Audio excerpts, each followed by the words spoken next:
Today is Friday, July 17, 2026. Coming up on Roland Martin Unfiltered, streaming live on the Black Star Network. Loud line last night from Donald Trump in his primetime address regarding the 2020 election. You know what this idiot did? He actually ended up showing that it was Russia that actually tried to intervene to help him win the election. Yep. He's pretty stupid. Also, an update on the death of Kohen Wiley, the one-year-old shot and killed by police in Mississippi. Also, folks, earlier this week, we told you about William Lawrence, Democratic congressional candidate in Michigan, who made some comments regarding black elected officials that pissed off the CBC. Well, he joins us on the show to explain himself. With November's midterm elections approaching, Bishop William Barber will join us to talk about their focus to have 1,000 marches to the polls when it comes to voting. Also, this weekend in Atlanta, big rallies are planned to celebrate the life and legacy of Congressman John Lewis. We'll talk to Barbara Arnwine of the Transformative Justice Coalition. A federal judge has allowed key racial discrimination claims to move forward in a lawsuit involving former black McDonald's franchise operators. We'll talk to one of those former owners. Plus, an update on our 24-hour donation challenge to support the Harriet Tubman Museum and Educational Center in Cambridge, Maryland. We'll tell you how much we've raised. It's time to bring the funk on Roland Martin Unfiltered on the Black Star Network. Let's go. He's got it. Whatever the miss, he's on it. Whatever it is, he's got the scoop, the fact, the find. And when it breaks, he's right on time and it's rolling. Best believe he's knowing. Putting it down from sports to news to politics. With entertainment just for kicks, he's rolling. It's on go, roll, y'all. It's Roland Martin, rolling with Roland now. He's funky, he's fresh, he's real, the best, you know he's Roland Martin now.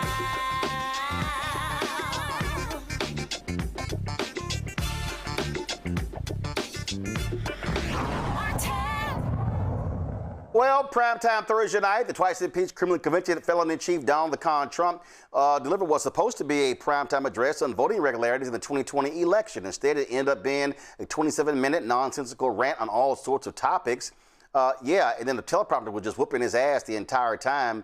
Pretty hilarious to watch him slur through this speech with sheer stupidity. Watch.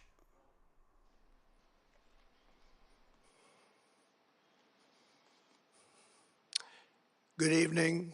Before we begin, I'm proud to report that our country is safer, stronger, and far wealthier than it has ever been before. Had transgender for everybody, men and women sports, crime ravaging our cities, and the whole world was laughing at us as a nation, but not anymore. This week it was announced that inflation saw the largest monthly decline in more than 6 years. Just happened. It was just given out. The media reported it, and we accept it.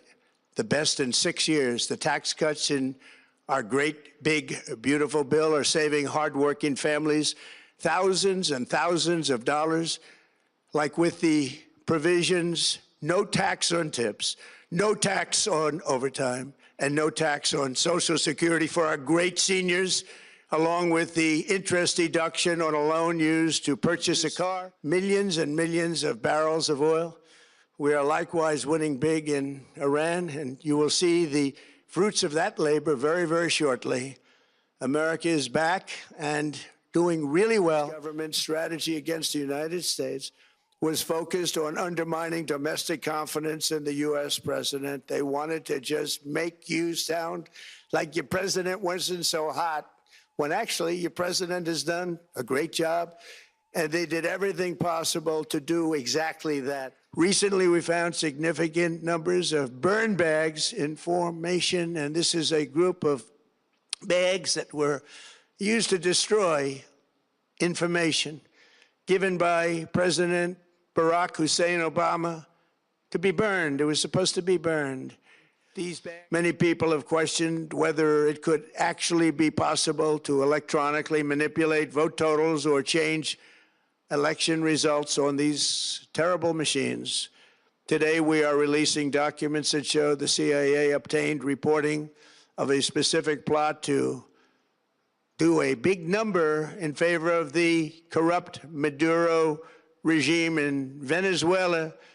And that's exactly what happened, conspiring to digitally rig their own country's elections in 2020, and that's what they did. This reporting included precise details about methods to regime develop to digitally alter vote totals in ways that could not be detected even with an audit, no matter how deep they went. This intelligence underscores why we must take urgent action to ensure that our own system can never, ever be hacked or compromised like it was in the past. The fourth set of hundreds of thousands of non-citizens and dead people are listed and active on the voter rolls, and yet we still have elections with no voter ID, no proof of citizenship, and tens of millions of ballots floating aimlessly through the mail. There's no third world country that has elections like we have. In a rare move, NBC and ABC Fake News have both said that they would not cover this speech. They knew what it was about because of the fact that they don't like the topic, because they know how corrupt our system is and they don't want to reveal it. They and others in the media are part of a plot. They want to continue this fraud for whatever reason. They want to keep it going. They want to protect the radical left. They can't have a great country, and that's true. You can't have a great country without free and fair elections. Fraud like this should mean a revocation of their licenses. They use our public multi-billion-dollar in value airways for absolutely no money. They pay nothing. If you look at voting today, it's in such bad shape in so many states, and we are committing to fix it. And we're also committing to be working with those states and local jurisdictions to help them fix and patch known technical vulnerabilities before the midterm elections. We have very important elections coming up. We want those elections to be honest. Demands that Congress must pass the Save America Act. How easy is that to do unless you want to cheat? The only reason you wouldn't do it is you want to cheat because your policies are so bad and your candidates are so pathetic that you can't get away or can't get elected any other way. Could I have your photo, please? Photo, voter ID. All voters must provide proof of citizenship. Are you a citizen of our country, please? And hopefully there will be no corrupt mail-in ballots, which if you watched California and so many other places, mail-in ballots are inherently corrupt.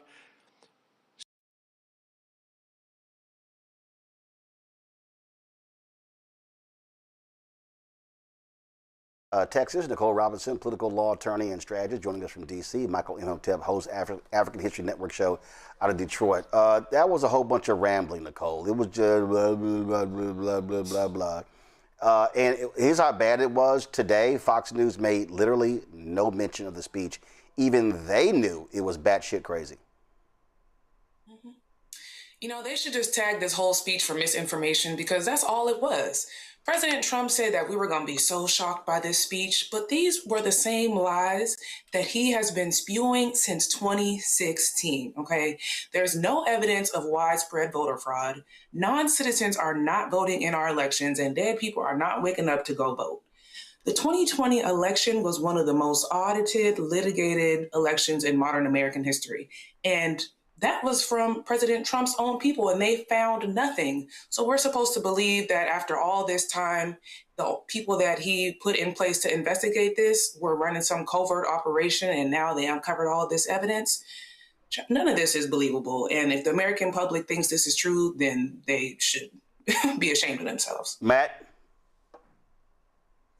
Yeah, I didn't get a chance to listen to the speech. I read an article about it, but I think Nicole's exactly right. And what I was thinking as I was watching it is obviously just how far politics have degraded in our country. Just the fact that he can get on and continue to repeat lies, and there's literally no recourse for it. There's no consequence for it.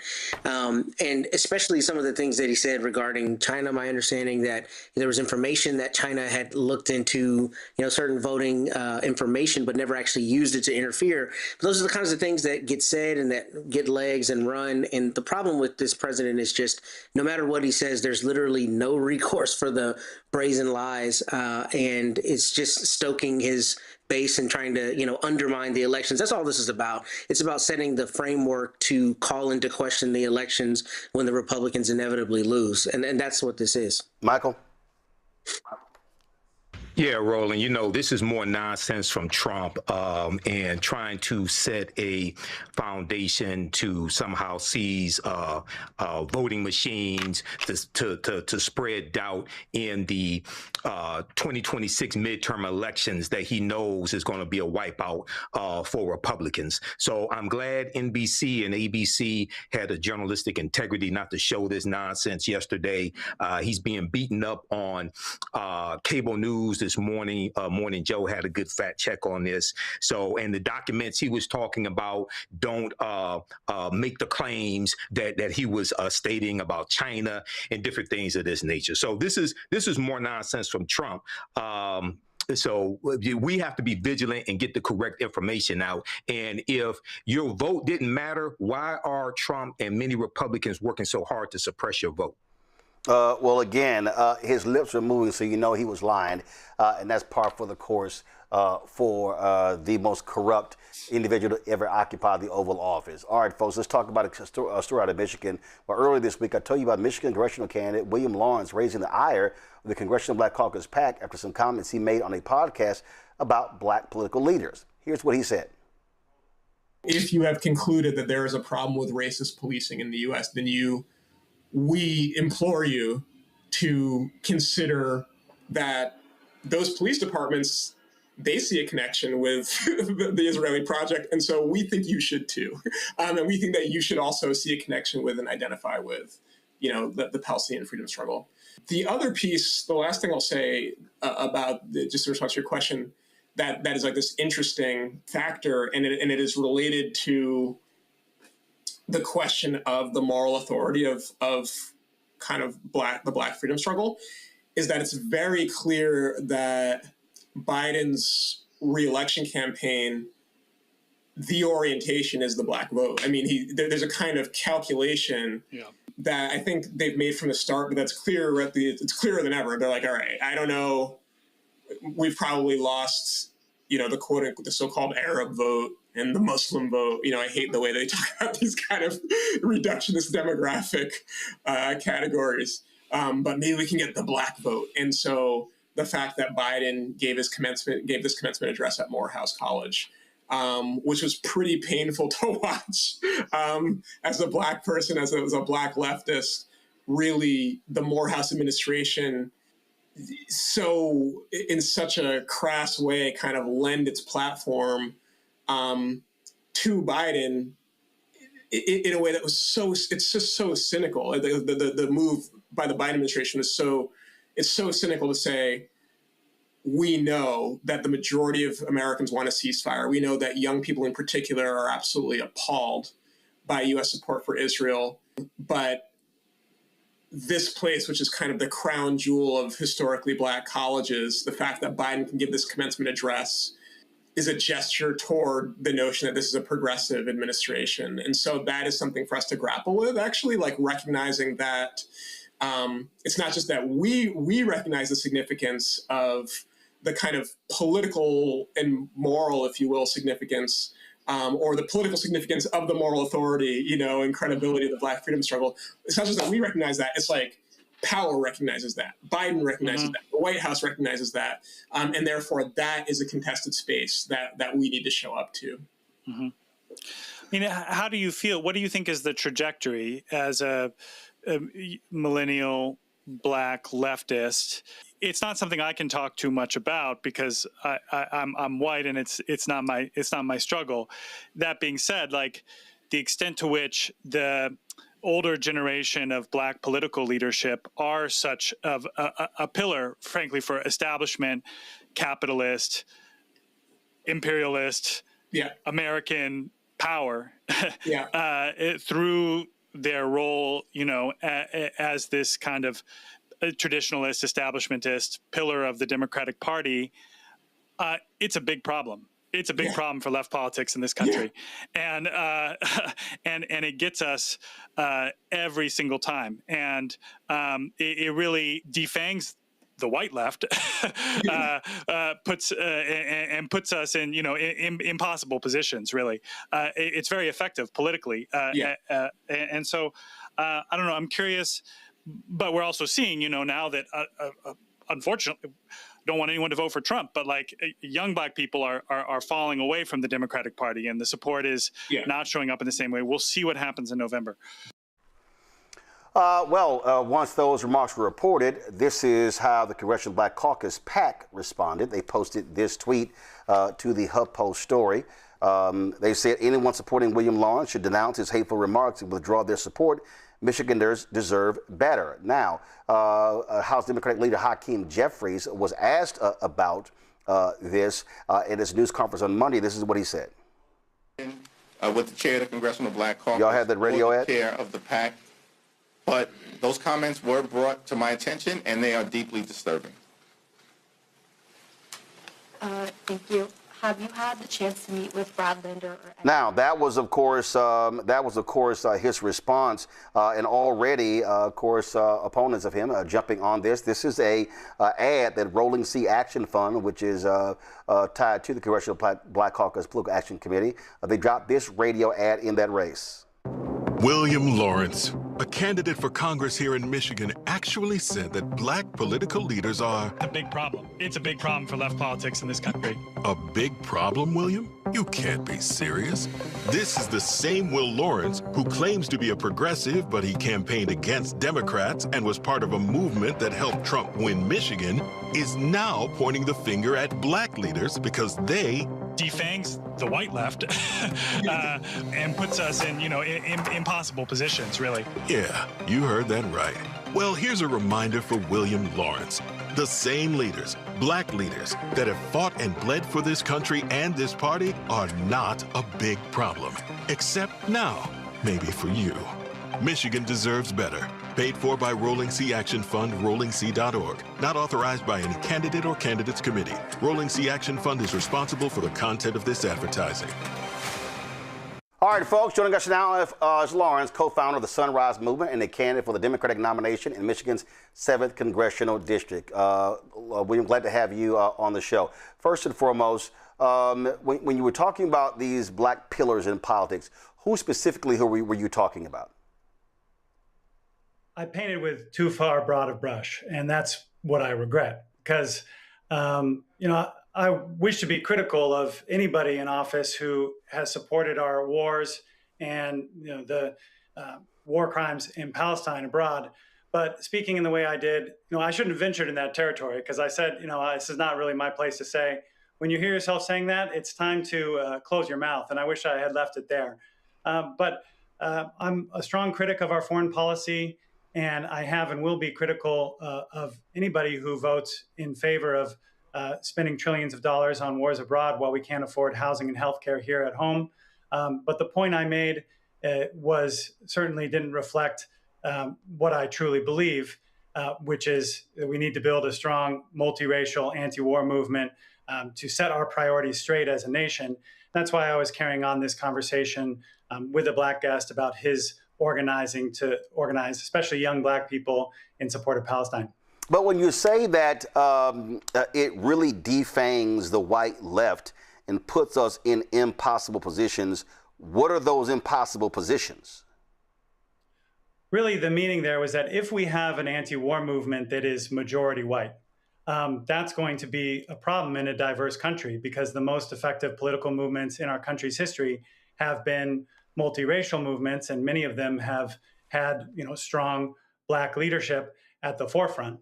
And so because I was talking to my guest about, his work on the so-called Black left to organize young Black people, I counterposed that, with that which we who are white, the ways in which we cannot, do this effectively without having a multiracial movement.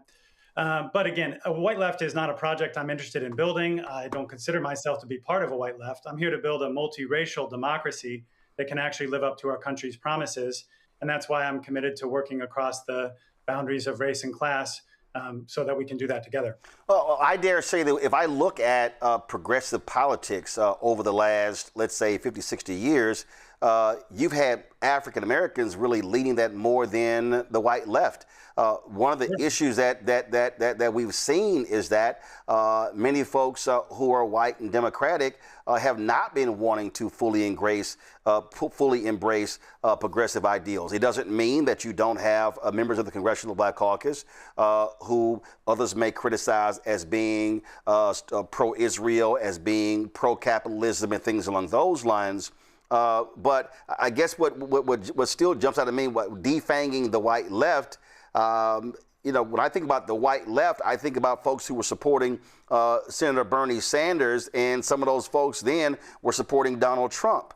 And you have this sort of back and forth where you've had African Americans often challenging the white left, saying, hey, where are you when our issues are on the table? I think that's completely right. And, the fact of the matter is that, most white elected officials in Congress are actually Republicans. So there's also that matter, is that they're completely on the opposite side of the issues and the values that you and I share and agree upon. So again, this was in the context of a 10-part series that was examining different angles of our foreign policy and the need for a stronger anti-war movement. This episode was specifically focused on the way that these issues are playing out in the Black community, which I was discussing with my guest. But to sound as if I was saying that, certainly my intent was never to say that Black elected leaders are uniquely culpable in our foreign policy around the world, because that is not the case. And in fact, as you said, there is plenty of blame to be shared, and much of it is to be shared by white elected leaders who have been, responsible for our various misadventures around the world. Control Room, get the bite ready. When I interviewed Cenk Uygur 2023 or early 2024, he was highly critical of then President Joe Biden. One of the guests in your podcast said that Joe Biden wasn't progressive. And I remember in my interview with Cenk, he held up that how he saw, in terms of who he saw really as the model progressive or the model progressive candidate for the far left, or whatever you want to call it, was Senator John Fetterman. Listen to this. How does Beto O'Rourke lose to Ted Cruz by 2.5 points? Comes back. Same Beto, same fire breather, same passion, same hard campaigner, same big fundraiser, loses to Greg Abbott by 11 points. Yeah. No. So first of all, Beto, not a fire breather. Look. Well, come on, Jay. My goodness, how much? It's not like Beto was a passive dude compared to other Democratic candidates. Yeah, I know, but Roland, we're talking about a different level here. So let me explain what I mean. So when you say paid family leave, for example, that sounds boring. And then people are like, hey, what is that? And if you go, hey, I'm in favor of it, you're not going to get the 84% animated. You might get them to go, oh, yeah, that makes sense, and I like that. But then that's if they hear, but most likely they will not hear. Here's how you say it to get people's attention. Why do Republicans hate moms? They claim to be pro-life, but they hate babies and moms. Now, everybody in the press, if you're as large as Beto O'Rourke was, would cover that story. And they say, oh, that's an outrage. How can you say that Republicans hate moms? Well, they won't even give them 12 weeks off. They won't give them a day off after they deliver a baby. It is true that they hate moms on behalf of corporations who are all paying them through campaign donations. But Democrats never say that. They never even go to the number one issue that they could use against Republicans, corruption. And the reason they don't go to that is because they also take corporate cash. So if you have a clean, progressive candidate, and this is the giant if, though, Roland, which is that the press pays attention to and is willing to hear out, and then the country will hear these. But you can't just whisper it. And Beto is not enough of a fire breather. He hired the same campaign manager as Joe Biden. When his campaign was over, she went to Joe Biden. These are super moderate consultants that advise all of their Democratic candidates, shh, don't be impolite. Are you nuts? Donald Trump already won the election. He's almost certainly going to win this next one. And he's the most impolite guy in America. So wake up, Democrats. So the candidates you're describing, who are they? Like, for instance, right now, name me 3 candidates that have won statewide that fit your description of being this fire breather. If a Beto wasn't in that category, who?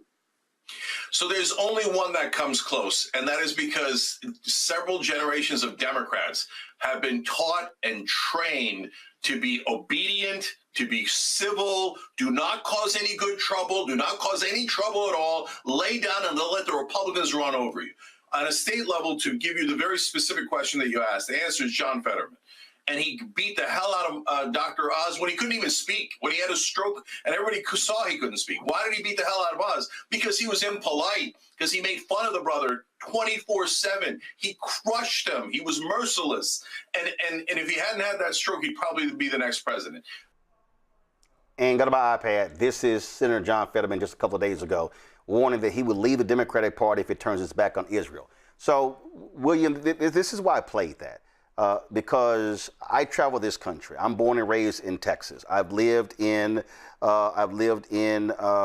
Chicago. I have been here in D.C. and Virginia. And again, I spend time all over this country talking to, giving the speeches at NAACP Freedom Fund dinners and others. And the reality is this here. Democrats cannot win, cannot get to 218 unless you actually have a coalition. And that coalition may not all be white left. They may not all be far progressive. They're going to be people who are coming from districts that are conservative or purple, or it's going to be a mix of this. And so you talked about, want to be a part of that coalition, but isn't part of this problem this view of, frankly, a lot of white progressives that, oh, if you're not this type of progressive, then you're not actually a real progressive? I do think some people have that attitude, and we need to loosen up on that because we do have to win, and that is the top priority. But I believe that leaning into progressive issues are also a pathway to winning in some of these swing districts. In fact, I'm running in a swing district, which is a 50-50 district, one of the most competitive districts in the country that we need to win to flip the United States House this November. And we have polling that shows that of the three Democratic candidates in this race, I am the best positioned to win the general election by beating our Republican incumbent. The reason why is because I'm up 19 points with independent voters. And the reason why that is because I've been willing to take stands on issues that both parties have been unwilling to touch, like standing with community members who are fighting back against AI data centers, or calling to prosecute people who are implicated in the Epstein files. Both of those issues are deeply popular across the political spectrum, independent, Democratic, Republican. You can call it progressive, you can call it whatever you want. But those are issues that I've been focused on because I'm a coalition builder and I'm a listener. And those are issues I've heard people deeply concerned about. And that is putting us in strong position to go win this general election on November 3rd after the primary on August 4th. When you say progressive issues, if you had to say these are the top 5 issues that define a progressive, what are they? I think it's standing with working class people against entrenched economic power. It's supporting. Hold 1 second. I want you to unpack that. What does that mean? Stand with working class people against entrenched corporate power. What does that actually mean? What does that look like? An example of that would be passing the PRO Act, which makes it easier for every worker and their coworkers to form a union, which is how we can all fight back and get the rights and dignity and job security that we deserve in the workplace. So that's one. I would say that Medicare for all is a priority for many progressives around the country, as well as me, because we believe that healthcare should be about delivering high quality healthcare to everybody rather than delivering profits to billionaire CEOs and investors in the health insurance companies who actually profit by denying our claims. I would say that opposition to endless wars around the world, and in particular, stopping to arm Israel so that we can end this genocide in Gaza and have a lasting peace in Israel and Palestine is obviously been a core priority over the last several years. And I don't know if it's progressive or not, but in some ways I think it's conservative because I want to conserve Michigan's water against AI data centers and conserve our communities. But I think there are also many progressive candidates around the country who have been willing to stand up to big tech and say no to these data centers because they can see how this is another avenue where very rich people in Silicon Valley and Wall Street are coming in and making decisions to decide the future of our communities without say so from the bottom up. And that's true whether it's in Mason, Michigan, where it's mostly white people, or in Memphis, Tennessee, where it's mostly black folks. The thing we have in common there is that we all want to be able to determine the future of our own communities rather than have some rich people from Silicon Valley or Wall Street do it for us. There were a lot of progressives who said Joe Biden is not a progressive. True or false? A lot of people did say that. Do you believe he was progressive? I think he did a good job of bringing progressives into his administration. I was a supporter of, and let me just tell you a little anecdote about that. I was a supporter of Senator Bernie Sanders in 2016 and in 2020. But when Bernie lost the primary in 2020, and I was at Sunrise Movement, we were among his core supporters. We got invited to something very important, which was called the Bernie Biden Unity Task Force, which was where supporters of Biden and supporters of Sanders came together to negotiate a general election agenda that could win in November and defeat Donald Trump. That's how Biden's Build Back Better agenda really emerged. It took some of the best ideas of what Bernie had been fighting for and then brought them in to Biden's platform. Not all of them, it was a compromise, but brought a lot of those ideas in. And then that gave progressives something real to fight for to go win and beat Trump in November. So I think that that's how politics works at its best is, we all stake out the positions and we fight for what we believe. And the primary process is one of the major places where that happens. But when it comes time for the general election and then the process of governing, we all have to come together to find common ground and focus on the greater enemy, which is defeating Donald Trump and the Republicans who are trying to absolutely destroy our democracy and our most basic rights and freedoms. You just said greater enemy. And I sometimes believe that progressives are so pure that if they don't fully get all that they want, they would rather step away, sit out, spend lots of time condemning their own. And look, I totally understand. You push and push and push and push. You push as hard as you push to get as much as you can, but sometimes you don't get that. But I also believe that you can't do a damn thing if you're in the minority. And, do you believe that that's a problem that progressives also have in that they've also shot themselves in the foot by being such purists? I think back to 2016. And listen, I get people who were critical of Hillary Clinton, but it was Hillary Clinton or Donald Trump. That was the choice. And I think a lot of progressives, a lot of white progressives were yelling and complaining on social and on media, other places, stayed at home, did not vote, and then ended up Trump getting there, and he got 3 Supreme Court justices. I completely agree with you, Roland, that that's a problem. We got to understand that, there's levels to this. The primary is one stage of the process, and that's where we air out our differences and fight hard, fight with integrity for the direction that we think the Democratic Party should take. And then when it comes to the general election, that is when we have to go. And even if you don't like Clinton or Biden or Harris, as it were be, I voted for all 3 of those folks, even though I had major disagreements with all of them. And I encourage my friends and family and many others to do the same, because there is so much at stake, and we cannot afford to allow Trump and the Republicans to win because of their agenda. So I do agree that there are times that has happened. And I've been one of those people who has been working to say, hey, look, folks, there's no purity in this. We have to be able to accept what some call the lesser of 2 evils, if you want to see it that way, when it comes time for November elections, because the Republicans are coming for it all. They're coming for it all. And we can't afford to give them an inch. Questions from my panel. Michael, you first. All right, William. So I've heard you talk about foreign policy some, and you've talked about funding the war, Israel against Palestine, things of this nature. But I haven't heard you talk about any foreign policy towards the continent of Africa, where 1.5 billion people live.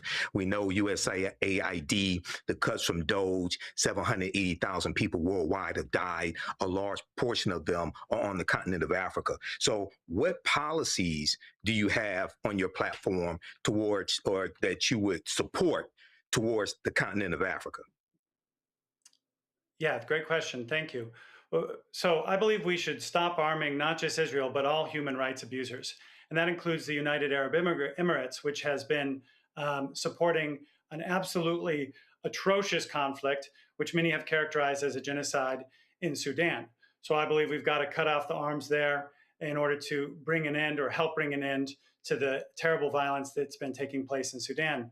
You also mentioned USAID.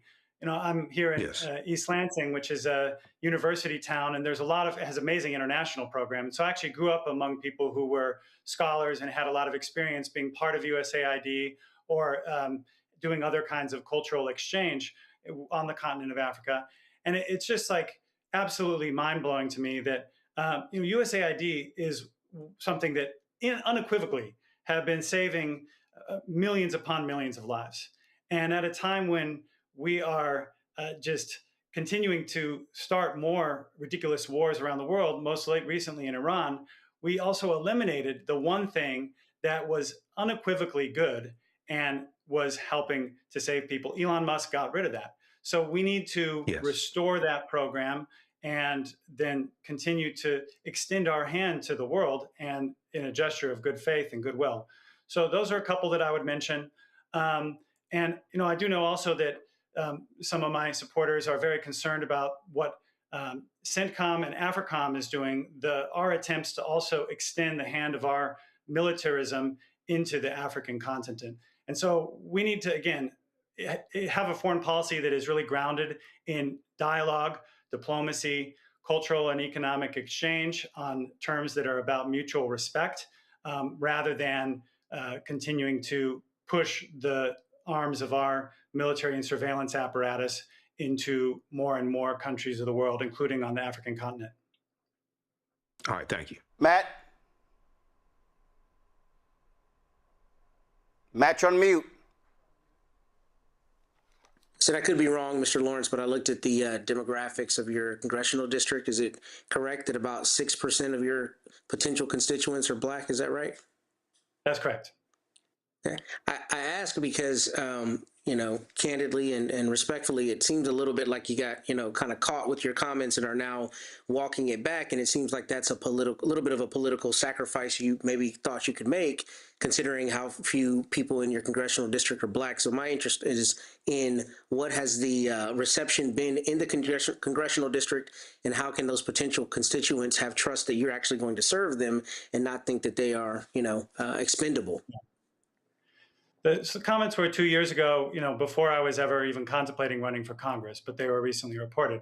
But what I'll say is that, I am glad to have done a lot of work before I was even running for Congress, alongside members of the Black community here in Lansing, especially my work for housing rights and to build more affordable housing, to protect tenants, to prevent evictions. And I've worked along, as part of multiracial organizations and supported Black leaders in that work in a variety of ways. And on the campaign trail, I've been deepening those relationships in various corners of the Black community here in Greater Lansing. And so a lot of people reached out after they heard the remarks. Folks lifted me up in ways that were very heartening and encouraging. Some folks said, yeah, you shouldn't have gone there. You shouldn't have said that, but we know who you are. We know that that's not your values. That's not who you are. Some people said, I agree with part of what you said, but maybe you weren't the right one to say it. And some people just said, hey, I heard that there's some controversy, but I just want you to know I got your back. And then some people have said, I am concerned about the comments and I want to hear you explain yourself. So, I'm somebody who believes in accountability. I know that trust is earned. And I have done this over the course of my career as an organizer and coalition builder, showing up in spaces where, I may not be trusted because of, my background or who I am. And then you have to show people who you really are. And so this is another opportunity to do that. Certainly, I put my foot in my mouth a little bit. So it's an opportunity to do some repair, build some more trust. And I'm glad to have good friends to do that with. And we're going to keep on moving forward. Nicole? So, as you know, Black people have been the backbone of the Democratic Party. Without Black organizers and Black leadership, there would be no progressive Democratic coalition. And we are the ones that are dragging this party further to the left. Candidates like you get to exist because of strong Black leadership that we have had for decades. So can you talk about how you plan to support Black leadership if you win, and what you would do for your Black constituents if you win? Yeah, absolutely. So just in reverse order, I'll say that for the constituents, plan to open a top-notch constituent service office that is accessible to all members of the community, and in this case, especially the Black community, for the sake of being able to connect people to all the different government resources that are available, cut red tape, do all the things that a congressional office is able to do. I really want to be able to deliver more resources for the housing-related groups that I've worked alongside here in Lansing. I was just at a forum last night at a community center that has done amazing work to create pathways into home ownership, doing all kinds of work with people who have been renters, especially in the African-American community, and then working for them to become homeowners. They are doing amazing work. They just need a lot more resources. So I want to be able to deliver those resources. And then when it comes to DC, I know that one of the top priorities for the Black delegation in Congress right now, as well as a top priority for me, is to fight for a renewed Voting Rights Act.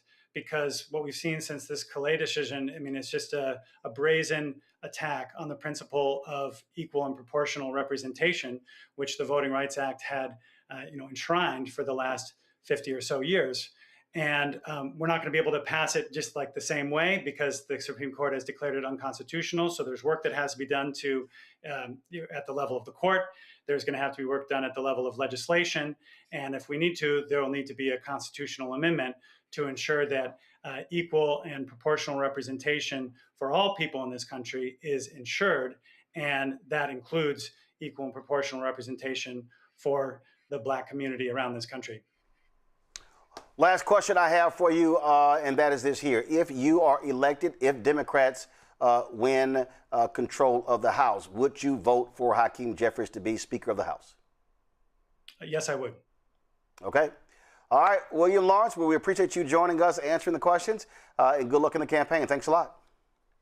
Thank you, Roland. I appreciate the opportunity. All right, folks. Let's talk about what took place in Mississippi. Kohen Wiley, 1-year-old, shot and killed by Santobia cops there. That took place on June 14th in a Walmart after a call for an alleged shoplifting. The boy's mother was holding Wiley while seated in a vehicle exiting the parking lot when the officer opened fire. Community members and local leaders have been demanding investigators release any footage of what happened on that particular day.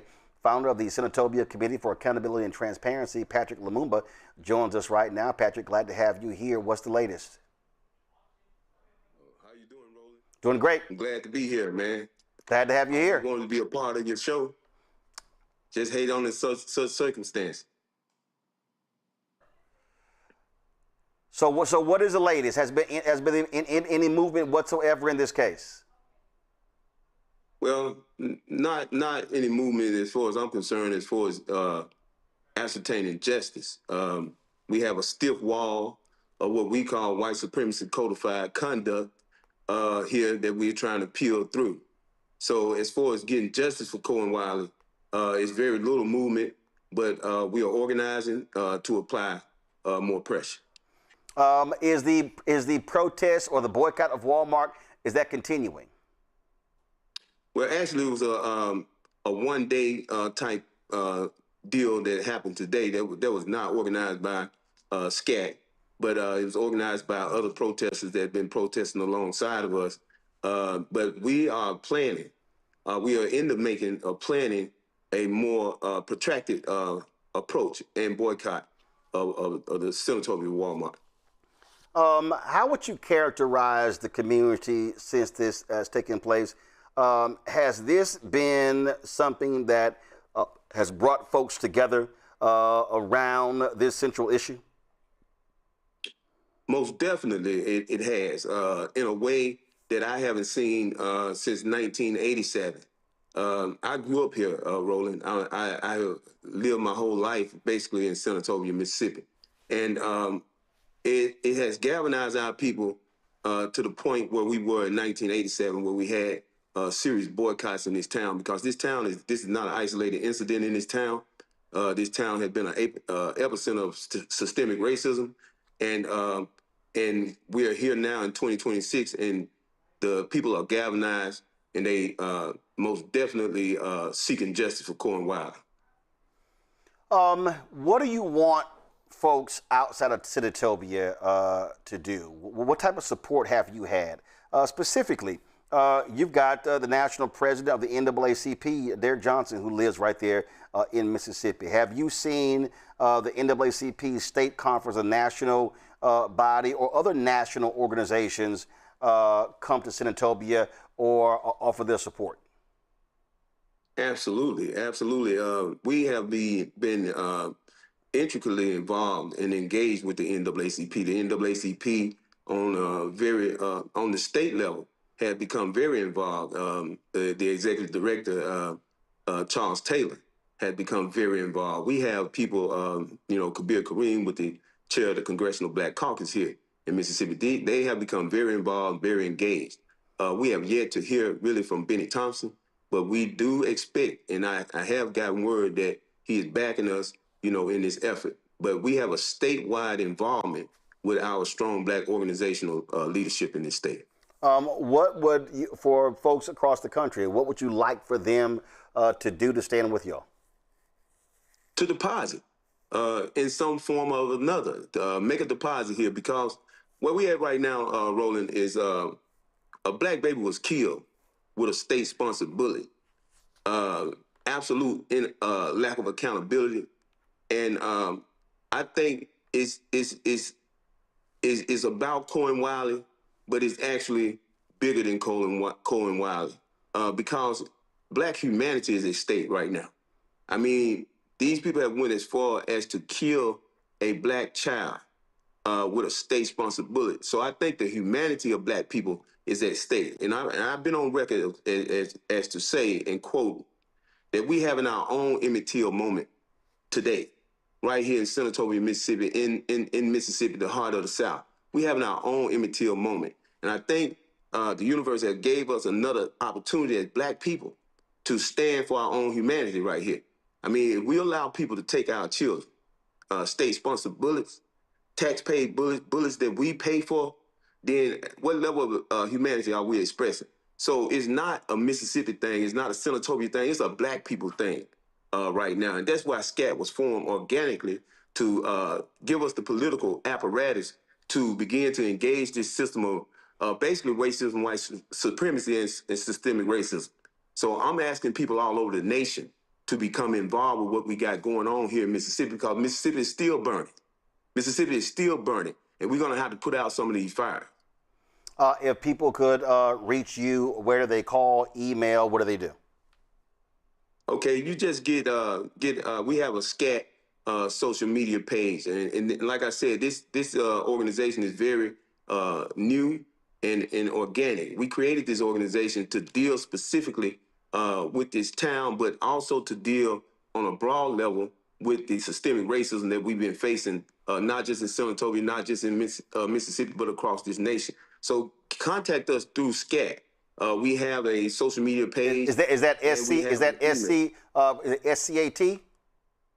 SCAT, yes, San Antonio Committee for Accountability and Transparency. Okay, and you said social media page. Which platform?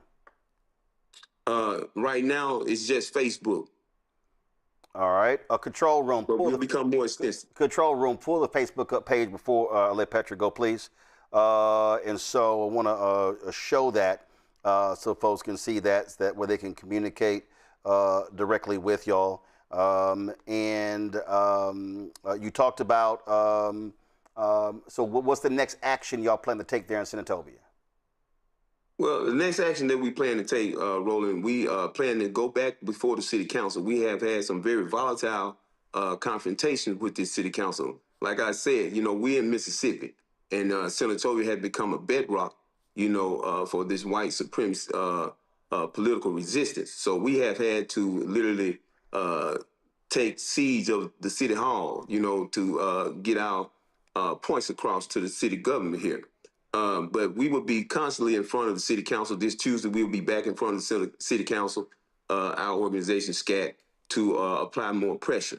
And like I said, we're organizing with state people all across the state about formulating a actual boycott of Walmart, which we think is basically in compliance with the Senatobia Police Department. And, what other reason would they withhold the surveillance video? We need that video.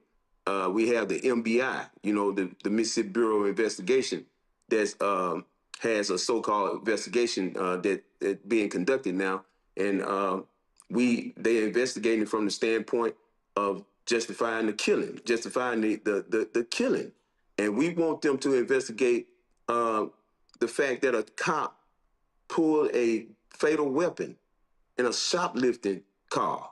And that's never happened. I mean, the worst thing that can happen to you, as long as I've been in Senatobia, Mississippi, Walmart policy, if you stole anything, and this still is an alleged shoplifting. Nobody was ever charged for shoplifting. The worst thing that can happen to you, the shoplifting in Walmart, is that you get walked out in handcuffs. And that's the only thing that Officer Hunter Foster should have been pulling out that day was some handcuffs. But whatever compelled him to pull the most fatal weapon in his arsenal out and kill young baby Kohen behooves me. But one thing about it, we looking for justice, and justice don't come in the form of money. Money is not a proper compensation for black life, and we looking for real justice. All right, Patrick Lumumba, we surely appreciate it. Pull the page up, y'all. This is the SCAT Facebook page, and so y'all can follow them right there. Patrick, we appreciate it. Keep us abreast of what happens next. Thank you, Roland. Folks, going to a break. We come back. We're going to talk with Bishop William Barber about his call for 1,000 marches nationwide to the polls. We'll have that conversation. We'll also hear from Barbara Arnwine as they're planning the John Lewis events this weekend. Mass rally taking place Saturday in Atlanta. We'll be streaming it right here on the Black Star Network as well. Plus, George Johnson, the pioneering hair care CEO, laid to rest in Chicago. We'll play for you what John Rogers, founder of Arrow Capital Management, had to say at his funeral at Trinity United Church of Christ. Lots to hear, lots to cover in our second half of Roland Martin Unfiltered. We'll be back in a moment. Don't forget to support the work that we do. Join our Bring the Funk fan club. Our goal is to get 20,000 of our fans contributing on average $50 each a year. As $4 and 19 cents a month, 13 cents a day. That would raise $1 million to offset the cost of what we do every single day on this show. Not just this show, but also the other shows on Black Star Network. We've got 5 other shows. We're adding a 6th show in August. And so your support is critically important. A lot of y'all are on YouTube. If you're on YouTube right now, hit the like button, y'all. We should be over 1,000 likes every single show, okay? And this is important because, again, we don't have millionaires and billionaires cutting us checks. I told y'all, of all entertainers I know, only 2 have actually made a monetary donation to this show. And so we cover black issues. We center black folks. We talk about stuff that other folks do not talk about. And so your support is critical. Please support us via Cash App. Use the Stripe QR code. You see it right here on the screen. It's also for credit cards. Of course, checks and money order. Make it payable to Roland Martin Unfiltered. P.O. Box 57196, Washington, D.C. 20037-0196. PayPal is R. Martin Unfiltered. Venmo is RM Unfiltered. Zelle is Roland at RolandSMartin.com. Roland at RolandSMartin.com or Roland at RolandMartinUnfiltered.com. Henry, go ahead and go to a wide shot. Just so y'all know, I'm not joking. Literally, I went to the post office come on, no, give me another shot. So all of this is mail that we have. All of this, I went to the post office, and so I got y'all. These are the people who don't do PayPal, Zelle, and Venmo. And so if y'all send a payment, hey, give me some time, because y'all know I got to sit here and I got to open all this stuff and deposit it, but I appreciate it. And so thanks for y'all support of Roland Martin Unfiltered. Back in a moment. All right, folks, let me tell you about Chapter. Now, if you're on Medicare or about to be, the system is not set up to work for you. Too much fine print, too many plans, and too many people making money off of your confusion. And look, we're used to this. We're no strangers to systems that don't have our best interests at heart. But we don't have to accept it when it comes to Medicare. That's why I'm telling you about Chapter. Their advisors are independent and honest. In fact, they're the only Medicare advisors that compare every plan nationwide. And they're focused on one thing: what works for you. If there's a better plan out there, they'll find it. If you're already in the right one, they'll tell you that too. There are no games. Just last year, people who switched with Chapter saved an average of $1,100. It's 20 minutes and a real person. It's completely free. My parents actually have already called. My mom sent me a text. Folks, give Chapter a call at 724-264-8281, 724-264-8281, and connect with someone you can trust. Folks, these are the kind of services that we need for our audience here at Roland Martin Unfiltered and the Black Star Network. So call Chapter right now, 724-264-8281. My name is Bill Duke, and you're watching Roland Martin Unfiltered.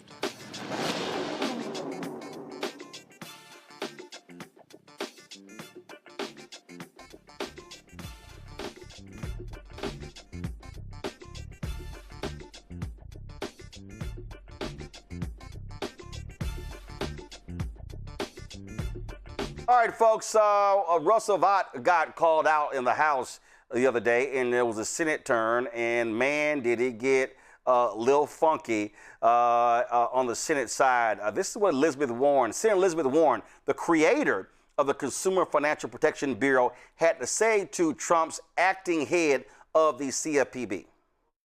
Now, how do you take a consumer agency and turn it into a cash grab for corporate cheaters? Acting Director Vought has figured out a way. Take a look at just some of the examples of what he's done over the past 18 months.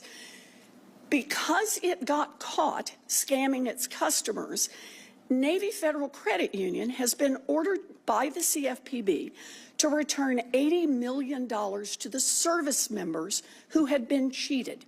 Director Vought came in and said, oh, that's okay. Navy Federal can keep the $80 million, and the people who got cheated just don't get any money back.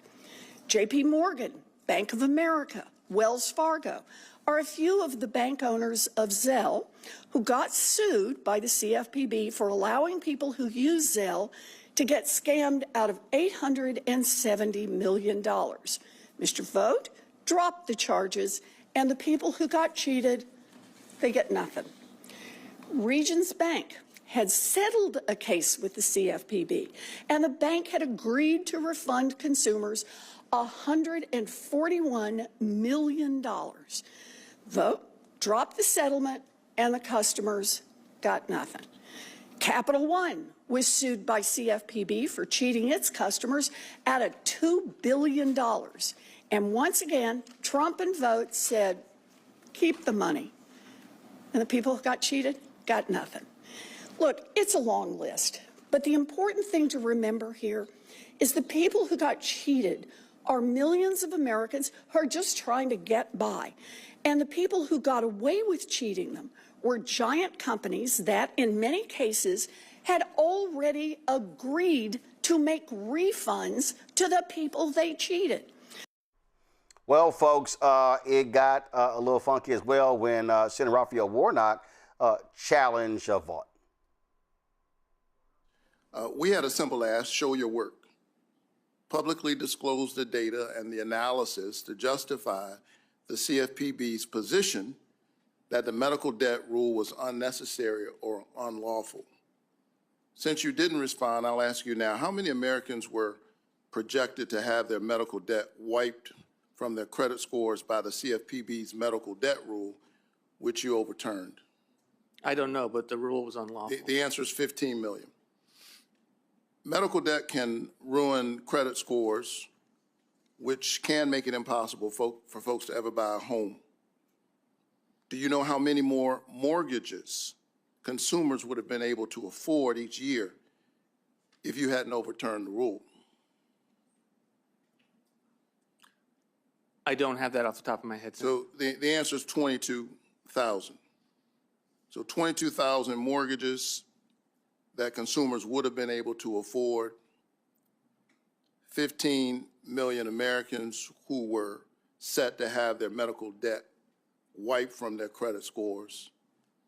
I've seen this up close in the state of Georgia, and the impact, the real human costs behind the very cold and clinical language about statutory authority, which I think you do have, questions that you could have raised. CFPB, by its nature, is advocating for everyday consumers, and I don't see how any of your actions suggest that you've been advocating for the people that I represent. It seems to me that this shouldn't be a partisan issue. People on both sides of the aisle know that medical emergencies can happen to anybody. They can happen to anyone. We've seen that up close in this very body over the last few weeks. But thanks to you, there are now families who cannot buy a house, they're hounded by debt collectors, and they're denied business loans, all because they got sick. Director Vogt, you've spent the last 18 months decimating the CFPB and its consumer protections, and I think families across America will be that better off when you're gone. I'd like a response to my letter. Thank you. Maryland Senator Angela Brooks, she also made it clear she was not satisfied with Vaught's leadership. Director Vogt, I have been waiting to have the opportunity to come back face to face with you to ask for an explanation for what I regard as absolutely depraved, I use that word again, and draconian actions to decimate our public institutions, politicize federal grant programs, to stall funding for NIH and for CDC public health programs, harming our research institutions, dismantling the CFPB. And I have to tell you, I couldn't wait to get here on behalf of the 160,000 federal employees in my state. The actions taken toward our federal employees has been evil, absolutely evil. And it is the most galling aspect of what I regard as shameful tenure at the OMB as director has been your outright animosity and blatant hostility toward our federal workers. And I haven't made this up. In fact, I'm going to read your own words that you famously said without remorse. You said, we want the bureaucrats to be traumatically affected.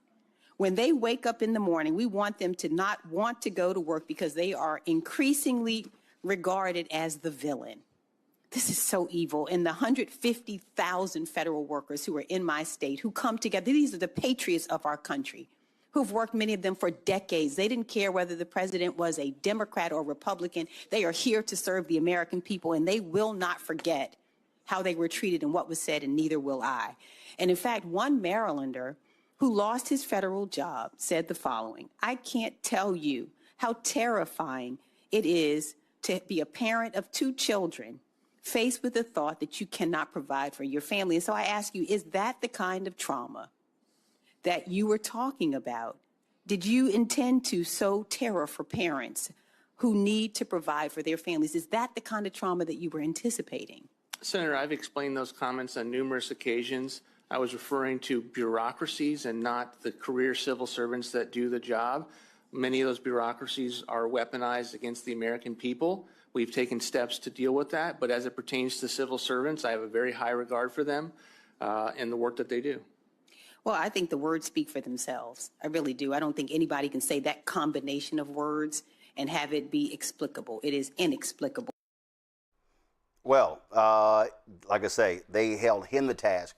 And as I said yesterday, Consumer Financial Protection Bureau, they've returned $21 billion to regular ordinary Americans over the last 14 years. But Republicans have despised this agency from the beginning. Bishop William Barber with Repairs of the Breach joins us right now. Bishop, this right here is one of the issues that you often talk about in terms of these corporations, how they bear down on people, how Donald Trump and these Republicans are allowing these companies to get away with it. As Elizabeth Warren laid out in her testimony, they have returned millions and billions of dollars back to companies. And Donald Trump allowed them to get away when they were fined. Oh, y'all ain't got to pay the money back. Let them off the hook, and regular folk get screwed. This is evil, as you said, and it is systemic evil. It is what, from a moral perspective, we call wickedness. When you actually turn the government against the people, and you turn the government against the people in ways that hurt the people who need it the most, the worst. And there's no way that you can get this change but through the way in which Trump got his power, and the Congress got their power, and the Senate got their power to ignore it. And that is by having what I like to call a massive movement vision vote born from the states up, because we have to remember that this president got his power with about 2 million vote margin in a country where 90 million people didn't vote. The United States House of Representatives is the majority it is because of 7,000 votes in a country where 90 million people didn't vote. And we have the power to begin, not end, but in the midterms, to begin to shift. And I'm not being partisan, I'm talking about just people using their votes. And this is the kind of thing that 2 things must happen. This kind of information must come out, but also any politician that's running needs to take one more step and say, if I had the majority, this is what we would do. You know what I'm saying, Roland? They have to go to that next level. Critique, make it how blatant it is, but then flip and talk about how much different it would be in exact terms if, in fact, they had power. And that point there, because what you're seeing here, you are literally seeing Trump and Republicans allow for massive corruption to go on. The looting, I said just the flat out raping and pillaging of the federal government is happening before our very eyes. I mean, the stock trades, the insider trading, the giving of loans to his family. Now his Truth Social, they're going to be selling to Wall Street advance access to Trump's Truth Social posts that will allow them to make bets on Wall Street on public policy. He's announcing on Truth Social. Just gross corruption the Supreme Court allowed. And I think the argument that has to be made is that if you are Democrats or if you are a conscious Republican, what you should be doing is going to the American people saying they're getting rich and they're screwing you and they're not looking out for you, whether you're inner city or rural. It doesn't make any difference. This is worse than Citizens United. I mean, this is actual thievery and robbery. And then, Roland, is something else. It is breaking the government in a way, because they did it with the tax cuts. It is breaking the government in a way that whoever takes over, if you don't stop this soon, will not have revenue to do the things that need to be done and to move the government forward. I mean, this is quite sinister. But you know, they said that's what they were going to do. Steve Bannon and others said, we are going to destroy what they call the administrative states. And what they're doing is destroying it and then making people rich in the process. Not only with this war. Who do you think is making money during this war? The oil people, all down the Gulf states. Who is the major backers that we found out through research of things like religious nationalism, so-called Christian nationalism, and the thought that that oil money has a direct line.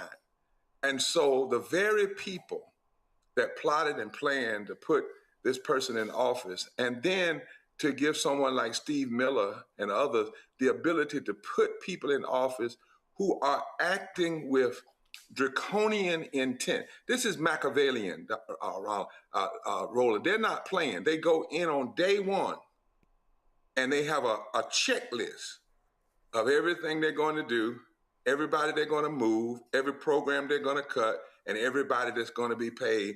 And we have to make that clear, because that's one thing that Americans, regardless of race, creed, color, and sometimes party, get upset about, is when they know and can tangibly see that they're being robbed and pillaged and stolen from. You have talked about, and you and I discussed this numerous times over the last several years, that marches have to have a purpose. And it has to lead to something. Having a march just because makes no sense. I remember, look, I was at the Million Man March when it took place in 1995. Then I remember that the 10th anniversary march. And one of the things that I said then was, there's no need for everybody to come to D.C. I said, you can have a D.C. event, but you need to have events happening different places all around the country. Everybody talks about August 28, 1963, the March on Washington for Jobs and Freedom. What folks don't remember is that there were some 600 activations around the country on the same day. Not everybody came to Washington, D.C., and you're making the point that if folks are going to be planning marches in August, September, October, it really should be planning marches to the polls, or before even marches to the polls, planning marches to voter registration. That's right. Planning marches to have voter registration and having rallies that help people to understand what's going on. Listen, 600 actions going on that day, and 600 movements were happening around the country. We cannot grandiose and have this nostalgia about 63 without understanding. The movement had been broken apart, but they had what would be the 64 Civil Rights Act had been proposed. And what Bayard Rustin said is, we got to pull everybody together to make sure this legislation doesn't get stopped by Strom Thurmond and Jesse Helms. And they pulled unions, they pulled civil rights groups together. Now, there were some flaws. They left women out, so forth and so on. But it was an agenda. That's why it was for jobs and freedom. It wasn't just one issue. They had an agenda. They wanted to raise the minimum wage by 75%, index it with inflation, raise more money for public education. They wanted fair housing to be in the Civil Rights Act, which is why later we had to have the Fair Housing Act. They wanted voting rights in the Civil Rights Act. They wanted non-discrimination in federal contracts. There was a clear program, and it wasn't an election year. And to talk about this is not to knock people, it is to help us understand. And in fact, on that day, Diane Nash and other people went to Selma, Alabama, to plan what would later become the Selma to Montgomery March. What we're saying and what we've announced with 30 some other groups and organizations like the Christian Church, Disciples of Christ, AME Zion Church, others have joined us, is that what we need is to have, on the first day of early voting and through election, marches to the polls in the states. That's where the power is. The power is of such that if you turn out 10 to 20% of infrequent voters, particularly poor and low-wage voters in the states, you can fundamentally shift and overcome much of the gerrymandering that's been done to deny power. But you can't do that if you take $2 million or however million, pour it into people coming to D.C. We need that money to go into buses and vans and organize. So we're calling for 100 days from August the 3rd, from July 27th, all the way through Election Day, 100 days of mobilization. People can do what they want to do. This is not a knock, but it is about strategy. Imagine what would happen if on the first day of early voting, you had 1,000 marches, 1,000 of them all across the country. You had neighborhood councils marching. You had fraternities, sororities to the polls, and in states, churches to the polls, in states where they have same-day registration and early voting. Imagine how conspicuous that would be and how it would begin to give people courage to overcome their fears. We're going to have to be conspicuous because Trump and his people are not through messing with this election. And so it makes sense. This is an election year. Now, if we're going to march on, we should have marched before the Supreme Court gutted the Voting Rights Act fully. We should have marched when they were passing the big ugly bill. Some of us did. Some sat back and didn't. We tried in 2020 to push Biden and Harris to pass the bill on COVID, to pass the John Lewis voting rights bill, and to pass living wages. Some said, no, we don't want to do that. Some national groups said no. That's what's curious to me. Why is it that you wait until after there's been a problem and then you want folk to come to D.C. rather than a strategy that says, let's all come together and march to the polls? So we're calling for a minimum of 1,000 marches to the polls on the first day of early vote in your state, following the law. The law firm of Forward Justice, Caitlin Swain, has vetted this.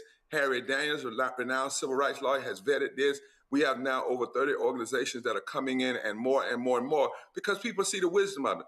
If I have $10,000 in August, should I take that $10,000 and pay for a bus or two to go to D.C. in the middle of the heat? Or should I take that $10,000 and put it into a voter mobilization plan for the first day of early voting that in some places, Roland, is going to come less than 20 days after the last day of August?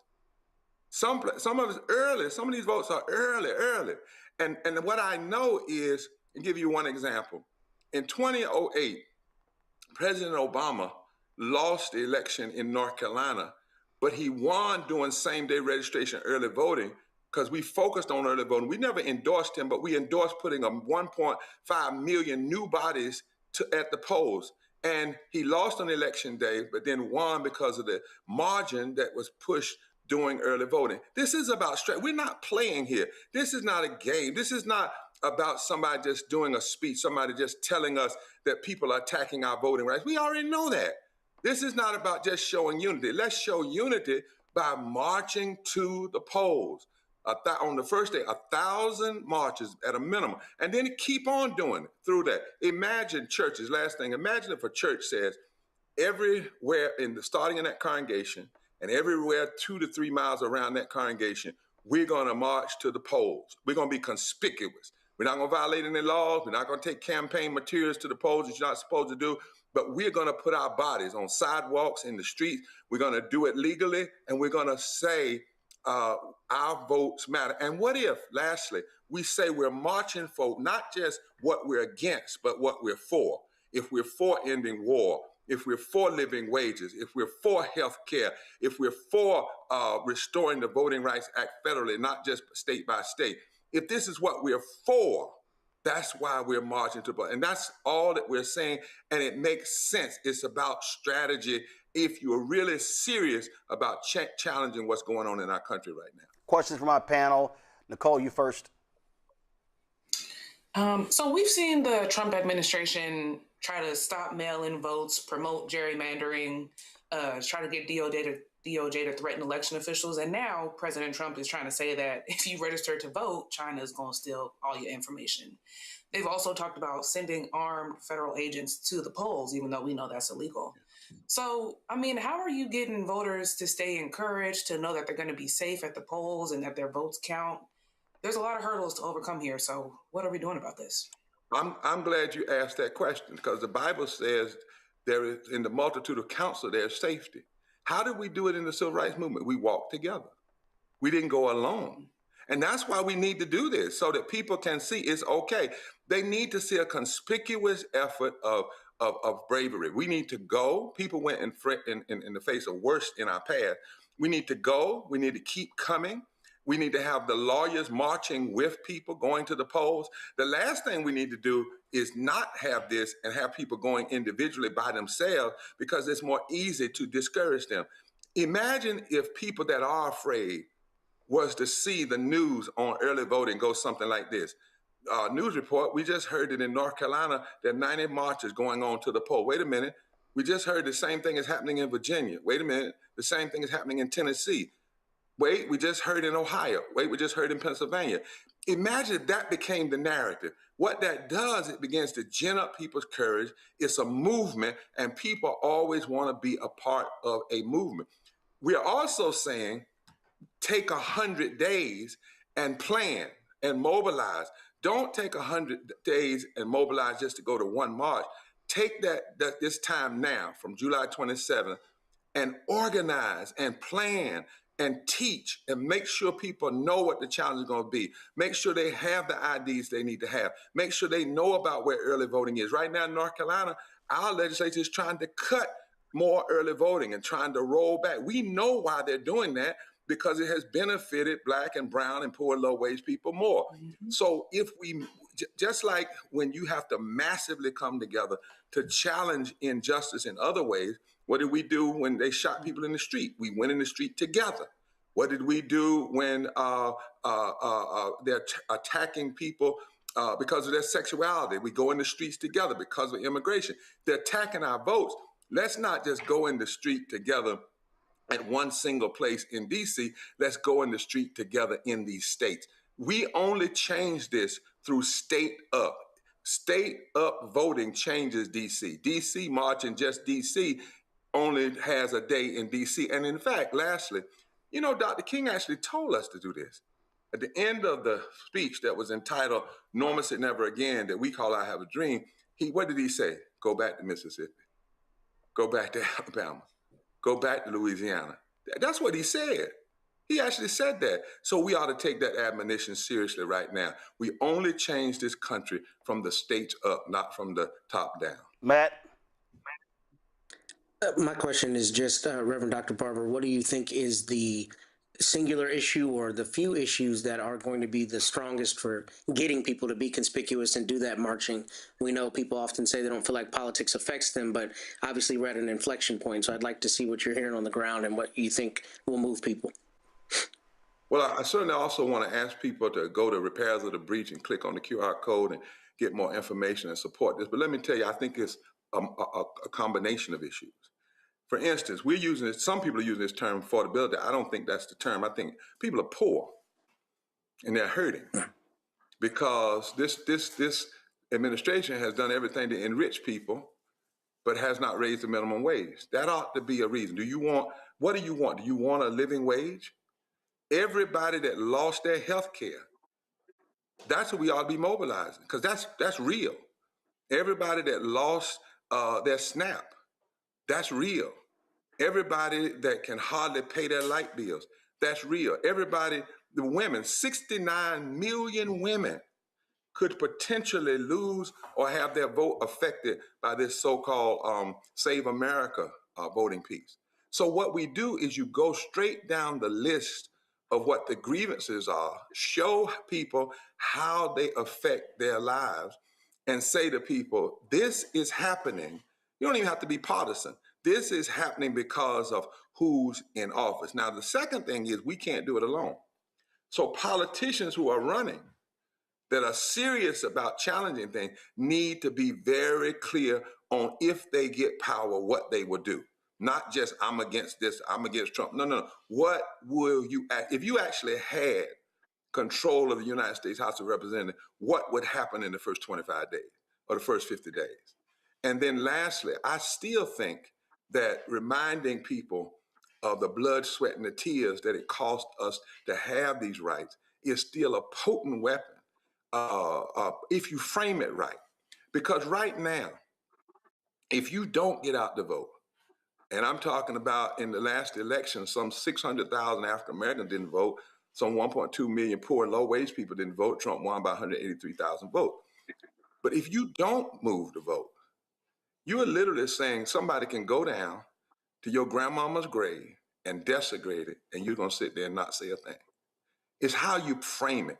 So the economics, people, if you want change economically, if you want to live by healthcare, if you're tired of war, tired of seeing this war, an illegal war, immoral war, if you're tired of seeing people shot down in the street in the name of some strange form of protecting us from these dangerous immigrants, everybody that's impacted by those issues, that's how we say to folk, it may not be everything we have to do, but in a democracy, if you walk away from the vote, you cannot say you are serious about having fundamental change and the fight against policy violence.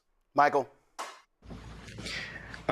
Reverend William Barber, my question is, right before you came on, Roland was showing clips from the Senate oversight hearing and Russell Vought, who is Trump's ombudsman. And we know Russell Vought is the architect of Project 2025 and also a proponent of the Unitarian executive theory, which deals with expanding the powers of the president and taking power away from Congress. So my question to you is, how are you connecting the unprecedented attack we see on African Americans, the attack on DEI, revoking affirmative action, refashioning the Civil Rights Division of the Department of Justice to fight for white people's rights, white men's rights, things of that nature? How are you connecting this to Project 2025, because all this is laid out there. And, I was talking about Project 2025 in 2023, and I had a lot of ignorant Black people telling me that Project 2025 was a Democratic hoax, okay? And it wasn't real. All right, so even though when you go and read it, and I downloaded it from the Heritage Foundation's website, it lists all the authors, they're all conservatives, they're all Republicans. So how are you connecting those dots to Project 2025?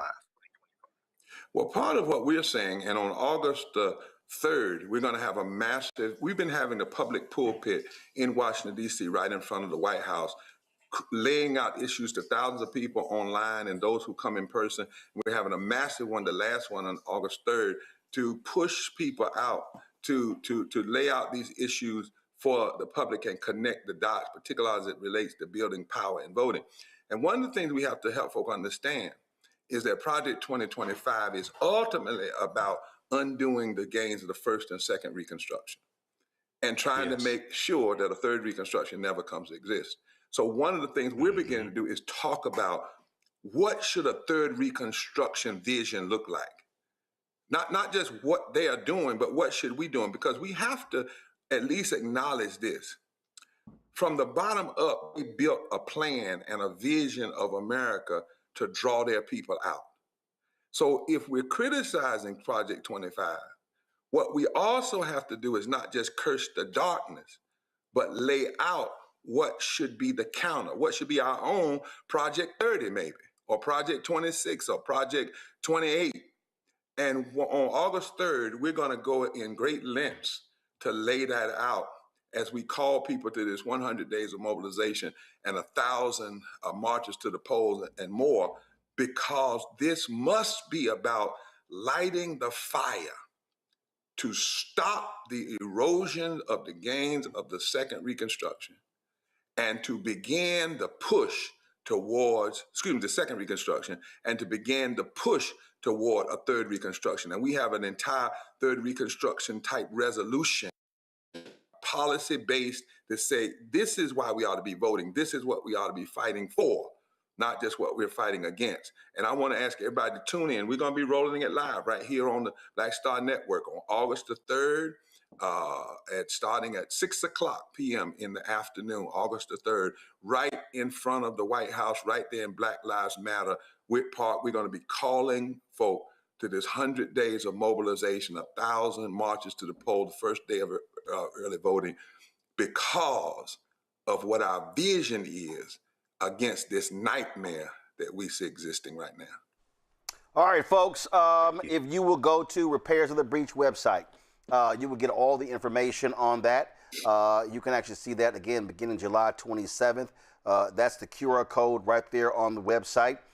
We'll be also posting the graphic on posting it on all of our social media as well, so you can be aware of what's going on. Bishop Barber. And Roland, can I say one thing? Yep, go ahead. This does not substitute the training we're doing with 1,800 Black men toward a massive texting program and micro touching of Black men. This is in not a substitute, but it is an expansion and a continuation. You and I all believe everything we must do must be micro now, not macro. Micro, from the bottom up, from the states up, from the streets up, from the precincts up, from the corners up.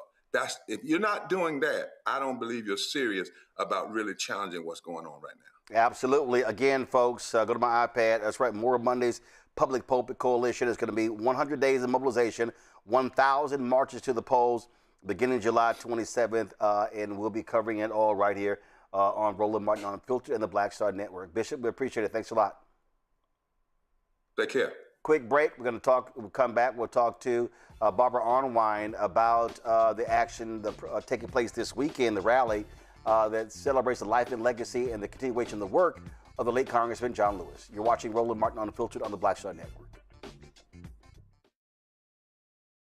About chapter. Now, if you're on Medicare or about to be, the system is not set up to work for you. Too much fine print, too many plans, and too many people making money off of your confusion. And look, we're used to this. We're no strangers to systems that don't have our best interests at heart. But we don't have to accept it when it comes to Medicare. That's why I'm telling you about Chapter. Their advisors are independent and honest. In fact, they're the only Medicare advisors that compare every plan nationwide. And they're focused on one thing: what works for you. If there's a better plan out there, they'll find it. If you're already in the right one, they'll tell you that too. There are no games. Just last year, people who switched with Chapter saved an average of $1,100. It's 20 minutes and a real person. It's completely free. My parents actually have already called. My mom sent me a text. Folks, give Chapter a call at 724-264-8281, 724-264-8281, and connect with someone you can trust. Folks, these are the kind of services that we need for our audience here at Roland Martin Unfiltered and the Black Star Network. So call Chapter right now, 724-264-8281. I'm Ryan Wilson, CEO and co-founder of The Gathering Spot, and you're watching Roland Martin Unfiltered on the Black Star Network.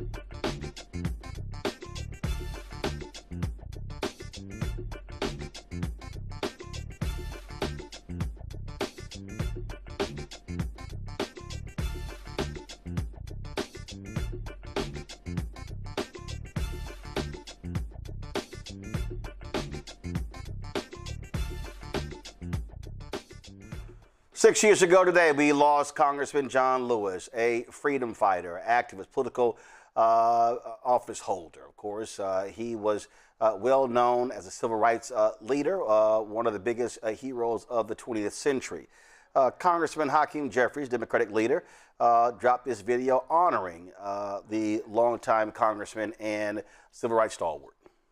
Years ago today, we lost the conscience of the Congress and our dear friend. Transformational force. My brother in service and faith. My mentor. An American hero. And my personal hero. The legendary. Extraordinary. Iconic. Indomitable. Inspirational. Incomparable. Compassionate. Courageous and determined. Freedom fighter. That is Congressman John Lewis. John Lewis set an example for all of us. I still can't believe I got to call him a colleague. I mean, I actually got to share a cell with John Lewis, one of the great honors of my life. While we remember and celebrate John Lewis year-round, today we commemorate his life, achievements, and continued legacy. From being the youngest speaker at the 1963 March on Washington, to leading the march across the Edmund Pettus Bridge on Bloody Sunday, to serving in the United States House of Representatives. John Lewis has never stopped fighting for justice, equality, and the right to vote. As a young black man serving in Congress, I know that my generation stands on the shoulders of giants like John Lewis. John was a public servant through and through. We honor him by carrying forward his legacy.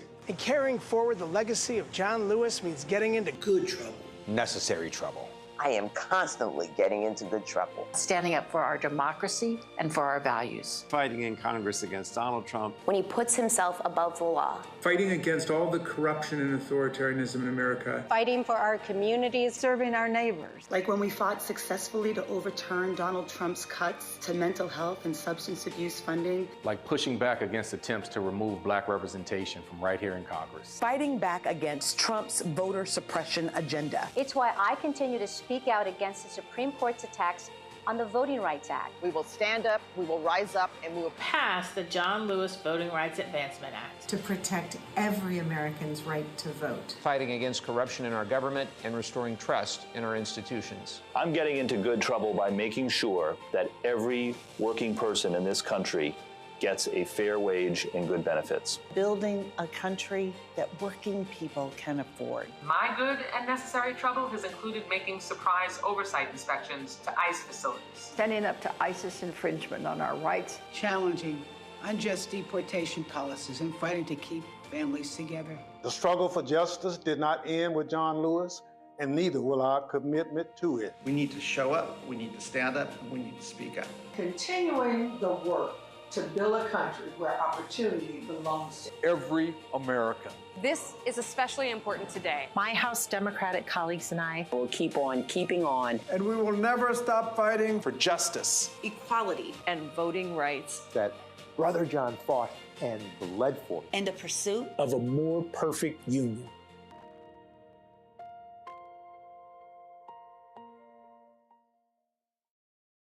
Weekend in Atlanta, Congressman Lewis will be honored with the Good Trouble Lives On rally, focusing on civil rights, voting rights, democracy, faith, and of course, events begin across the nation today. The rally will take place at Atlanta at Big Bethel AME Church. We'll be streaming it live right here on the Black Star Network. Joining us now is Barbara Arnwine, President and founder of the Transformative Justice Coalition.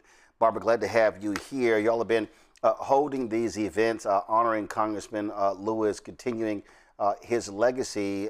Take us through with these events that have been happening beginning today. Well, it's so exciting, and thank you so much for having me on. We are making good trouble, especially after that speech last night, if you can call that. I call it a rant, an unhinged minute rant. But anyway, it is so important for all of us to understand the threat that's real to our democracy. So for that reason, this John Lewis celebration of his legacy and our commitment to continuing his legacy through our work is so key. Normally, we only do one day, the day of his passing. This is our 6th anniversary commemoration of his legacy. But this year, we're doing an entire weekend. We're doing Friday, Saturday, and Sunday. We're doing it under the rubric of teach, so people know what their rights are and are able to avoid all of this and horribly disenfranchising misinformation. We also are going to be doing on tomorrow what we call Reach on Saturday. And that's all about what Reverend Barbara was just talking about registering voters, getting people to check their voter registration, making sure those who are the most marginalized, their votes are under such great threat, are able to vote, and calling back in the skippers. Yes, we're talking about all those 19 million people who voted in 2020 and sat out 2024. So we're really focusing on outreach, engagement, and making sure that people are involved. Then Sunday we're doing something we've never done before. We're focusing on what we call preach. We're asking every single church, every single synagogue today, every single mosque, every single temple to make sure that they have 100% voter registration. And so we're saying stop your regular service and say to your members, we're going to take some time right now to talk about John Lewis, to talk about voting, and we're going to have you check your voter registration on the Rock the Vote tool. We're going to have you register if you are unregistered, or if that tool says that you're no longer registered because you've been purged. And we're going to encourage you to go out and talk to family and friends to make sure they do the same thing. And we're going to also reach out to those who have moved recently, don't know if they moved from county to county, or they moved from state to state. They haven't thought about the fact that they need to re-register. They don't understand what the laws are. So we want to reach out to them. We want to reach out to those who are formerly incarcerated to make sure that they have the opportunity to know what their rights are, to register and vote in their state. And if they can't, we want to make sure that people know precisely what their rights are. And we want to reach out to the unhoused. So many people are, just do not have a permanent home, but you don't have to have a permanent home in order to vote. And people don't know that. They don't understand that. They don't realize if they're in a shelter, they can vote. They don't realize that if they are still floating between relatives, that they can still find an address that they can use legitimately to vote. There's so much that people need to know. And we want to protect all those voters out there. People with disabilities, we want to make sure that they are able to find an accessible location. All of those issues, there's so much. And for all our brothers and sisters in those districts, like Tennessee's 9 and all the other districts that have been affected by the Calais chaos, we want them to understand what they need to do now in order to be able to vote. So there's so much that we are going to be doing on this Good Trouble weekend of action.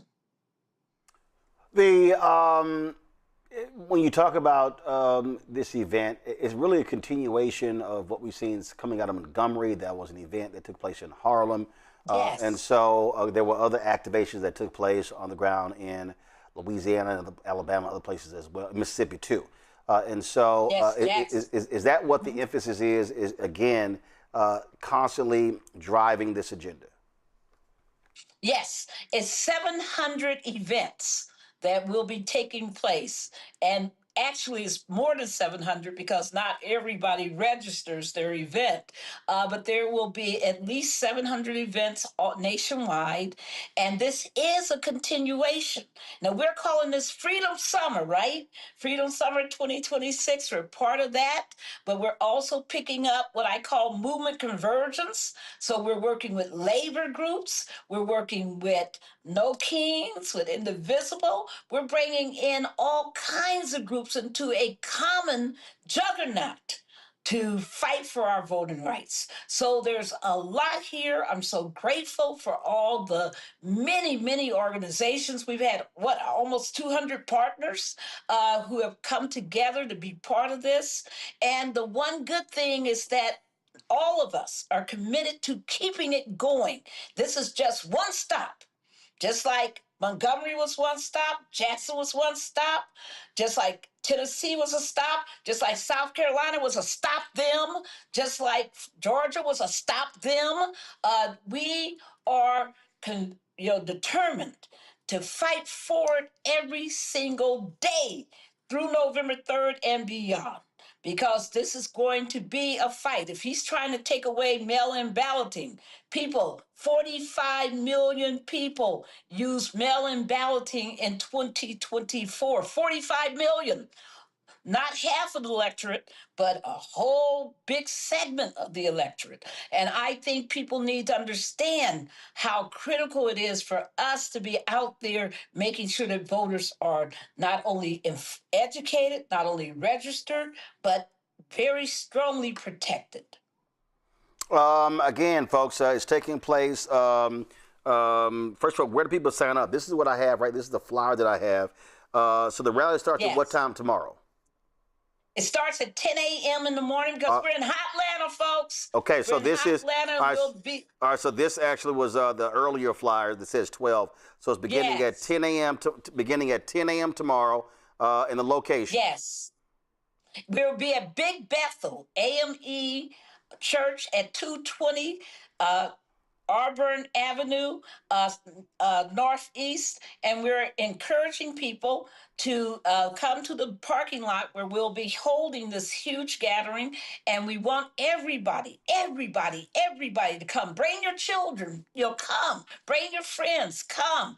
This is where we stake our ground, that we say that we are part of a movement. We're not some isolated person out there. We unify, we make change. And if we're going to make the change that's going to stop this autocracy, going to stop this authoritarianism, that's going to stop this fight to take away our vote by these anti-democracy forces. The only way we do that is by unifying and by being there and committing and getting the information. We're going to be passing out information. We're going to have all kinds of amazing speakers like Congressman Jonathan Jackson, like Congressman Hank Johnson, like Congressman Stephen Horsford. There's going to be some great people there. There's going to also be a lot of incredible local community organizations there that will continue to work with everybody through this November.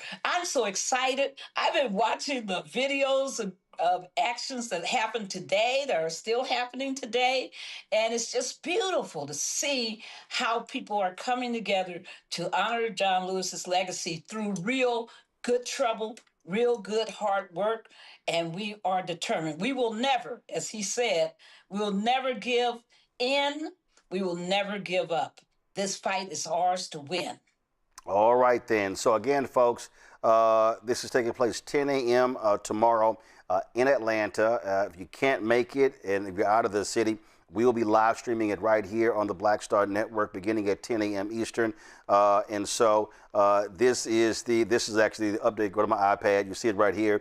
10 a.m. Atlanta rally, Saturday, July 18th, Big Bethel AME Church, 220 Auburn Avenue, Northeast, Atlanta, Georgia. And so look forward to it. Barbara, thanks a bunch. All right, Barbara's muted. I don't know what she was. Barbara, you muted? There you go. Okay, go ahead. Actually, Barbara, I think you are muted. I think you must have hit a button on your end, Barbara. No. There, Barbara, just talk. Okay. There we go. All right. You were saying something. Now we can hear you. Go ahead. Okay. Thank you. I was just saying that thank you because you don't know how many people want to watch this live stream because they cannot get out into the street, but they're still committed. And in fact, we're going to have some of those people calling voters across the country tomorrow afternoon to help reach to the voters who may not know of all of this is happening. But it's beautiful that you're making this accessible to all those people who told us we can't get in the street, but we want to be part of this. And when they heard that there was going to be a live stream, they just were gasping and just, gushing with joy. So thank you for doing this. All right. Well, we certainly appreciate it, Barbara. Thanks a lot. All righty, take care. Appreciate it. Folks, a federal lawsuit filed by two former black female executives against the McDonald's fast food chain is set for a jury trial in September. In March, a judge dismissed some of the suit's claims while ruling that 6 counts of hostile work environment and unlawful retaliation could proceed. The women allege a regional president criticized them as having a black woman attitude and referred to executives as angry black women. A former McDonald's franchisee, Van Jakes, joins us right now. You've had a number of franchisees also suing McDonald's. Van, what do you make of the judge allowing this lawsuit to move forward? Well, it's great news for us, Roland. We've been waiting a long time to get our day in court. Basically, it's saying it's systematic racism been going on in the system with employees, with McDonald's franchisees, some of the vendors even. So, and that hurts our community. So that's why we're so excited to finally get our day in court. We should be right after them, and we're just excited to get this move forward. How will their lawsuit, though, help you and the franchisees that are also suing McDonald's? Yeah, so we got some of the same claims as racism, unfair treatment, looking at how they placed us, way they came in our stores, undocumented in our stores, and that hurts our growth. I mean, it hurts our bottom line. That did hurt our bottom line, and even more importantly, it hurts our black communities. For example, I've got to go to a funeral tomorrow for an ex-director of operator of mine that worked her way all the way up from a swing manager. Her name is Michelle X, rest in peace. And she became a franchisee of another brand, but I was able to give her that opportunity. Now you take away those opportunities for our communities, and that hurts the economic system that we have. So we're excited to get out there in court. And we know that we will get our fair share.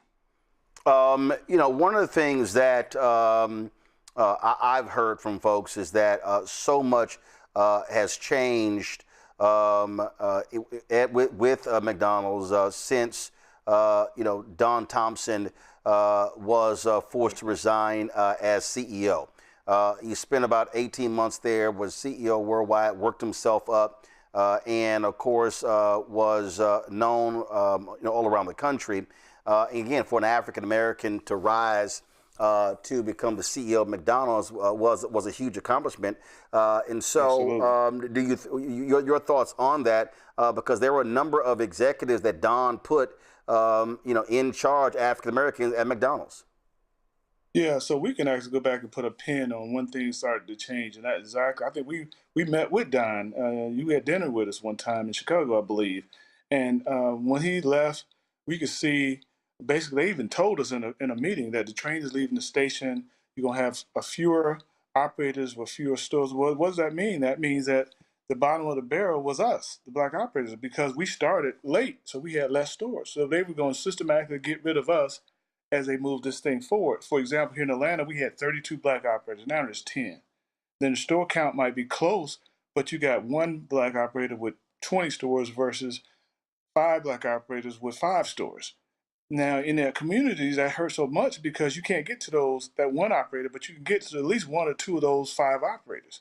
And that's exactly what happened when Don left. The system started to basically systematically come in for a lot of different reasons to cut us from rents, from locations, from security, to rewrites, and they did do that to the white operators. And we have witnesses. And the thing they're doing now is trying to drag us out, so those witnesses are getting older. Some have passed away.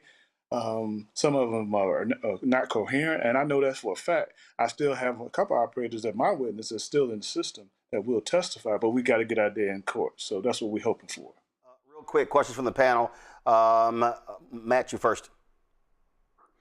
Yeah, so my question was, is there a dollar figure that the black operators were forced to pay more of? Like, what do the metrics look like? Because I get the general idea of the lawsuit, but I'd be interested in seeing what that is in terms of the higher premiums y'all had to pay, the higher insurance costs. What do those numbers look like? So we operate on basically cash flow. And so your top end sales is great, but you got to get your cash flow. The higher your cost, the less your cash flow. We had higher security, higher rents, putting us in tougher stores with lower sales, that hurts your cash flow. When you have to remodel a restaurant, in one of my situations, they made me remodel a restaurant 3 times. And each time I have to put that debt on top of debt. And if you don't allow the white operator to just do what he wants to do, and he doesn't have to do what I did, then he can make some more cash flow. So that's one of the biggest things that we're talking about is the cash flow issue. Nicole? So what advice do you have for other Black franchisees? What should they be looking out for so they can make sure that they're not being discriminated against? Well, to me, that's always an exit strategy. You got to figure out what's your end game, number of units, take it and do something different with it, get into real estate, because the game is always changing, no matter what the franchise is. To me, I would always tell somebody in franchise, look for an end game because it's going to change. Michael? All right, Van. I was wondering, I've known a lot of African-American McDonald's franchisees over the course of a number of years, and I was wondering, what was it that initially attracted you to McDonald's to become a franchisee? Yeah, great question. And again, McDonald's was good to me and my family and a lot of operators because it had a proven system where you can get a hamburger here, it's going to be the same. They had a training program. They gave you a lot of support. It did cost you a lot. You did have to work the business good because you knew what you were doing. Once we figured that out, we were like rock stars in this because, just give us an opportunity. But when you start changing the goal line, it makes it so difficult. We know we're behind because a lot of times we come in with not as much capital as white operators, but then you start changing the goal lines in terms of the metrics and how you're going to reach your goals. And so that made it so frustrating. And we just kind of got tired of it. It was like a Me Too movement. Right. All right. Thank you. Well, again, folks, the lawsuit of Vicky Guster Hines and Dominica Neal, they actually filed a lawsuit, y'all, in 2020. So it's been 6 years. And so it is scheduled. It is scheduled to go to trial in September. A lot of times these things happen, Van. They settle before they actually go to trial. I take it that you would prefer to have these issues aired in front of a jury as opposed to a settlement. Your thoughts? Well, right now, they've got McDonald's is trying to get our case dismissed. So we're trying to get past that to get the discovery. And once we get discovery and get our day in court, we will consider settling the case. But again, it's like you're slapping you on the head until you just get out of here. You're going to go away, go away.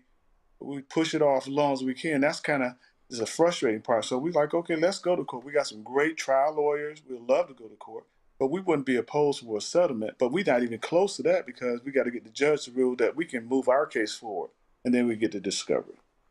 All right, then. Well, Van, we certainly appreciate you joining us, and thanks a bunch. Lastly, how's your golf game?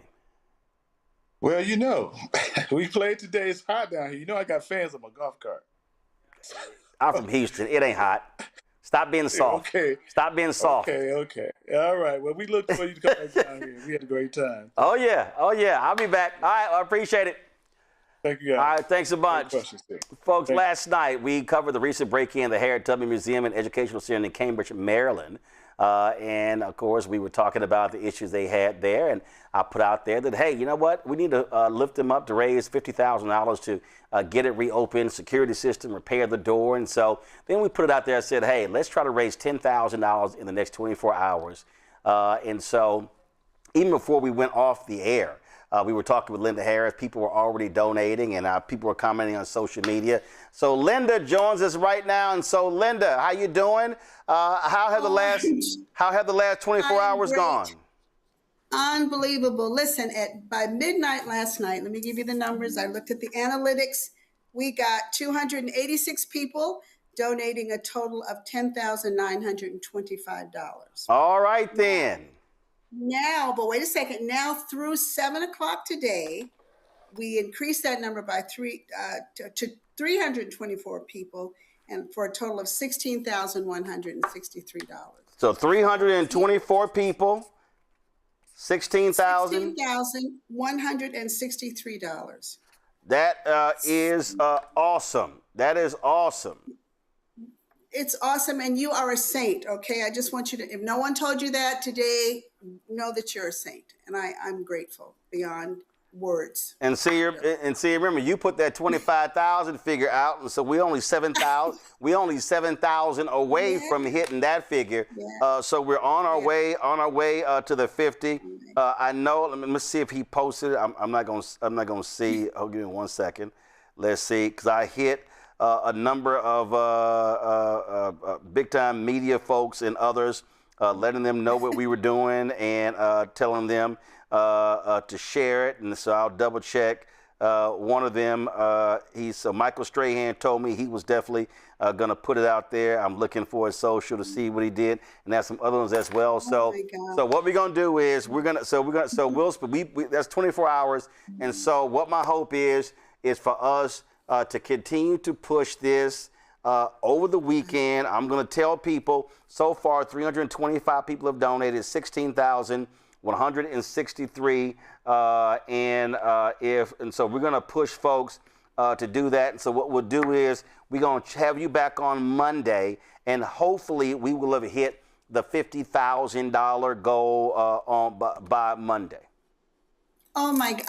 I mean, that would be unbelievable. I mean, I just want you to know I cried most of last night because, you know, I do this thing. I'm a volunteer, and I never imagined that there'd be this kind of outpouring. So I'm exceedingly grateful for what you've done. It's pretty amazing. And thank you. Well, we've got an amazing audience, and they support. Listen, they know we focus on Black interest, and they know that what we care about our community. And I hate the fact that those punks broke into the center there, stealing your donation box and damaging those murals in the door. Hopefully that person or persons are arrested, but we want to make sure that y'all have some protection. And the other thing is this here. So this is what we'll do. So I know you're open Thursday, Friday, Saturday. And so when we finish raising this money and y'all call the contractors and get open on that Thursday or Friday, we're actually going to do Roland Martin Unfiltered from the museum. Now, I know y'all close at 4. We're live at 6, so we still got to be open. And there's also a special guest who I reach out to about that as well. And so don't be surprised if you be hearing from Governor Westmore. Oh my God! Well, Westmore loves Cambridge. He loves Cambridge. Well, That's amazing. He and I chatted last night, and so once everything gets fixed, and then y'all set to reopen, we will do the show live. Want to bring the community out there and have a grand time.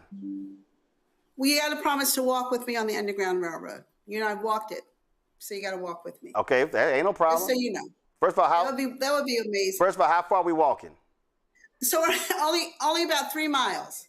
No, that's fine. I ain't got a problem walking 3 miles. I'm just, because you got to understand how I think when you say walking. I'm instantly thinking in terms of how it's covered in broadcasting. That's just how my mind thinks. So that's why I was wondering that. So no, it can be done. It can be done. All right, ain't no problem. So that ain't no problem. Listen, we got a 24-foot Sprinter, a 35-foot bus. We can mount our cameras on it. That ain't no big. That ain't nothing for us.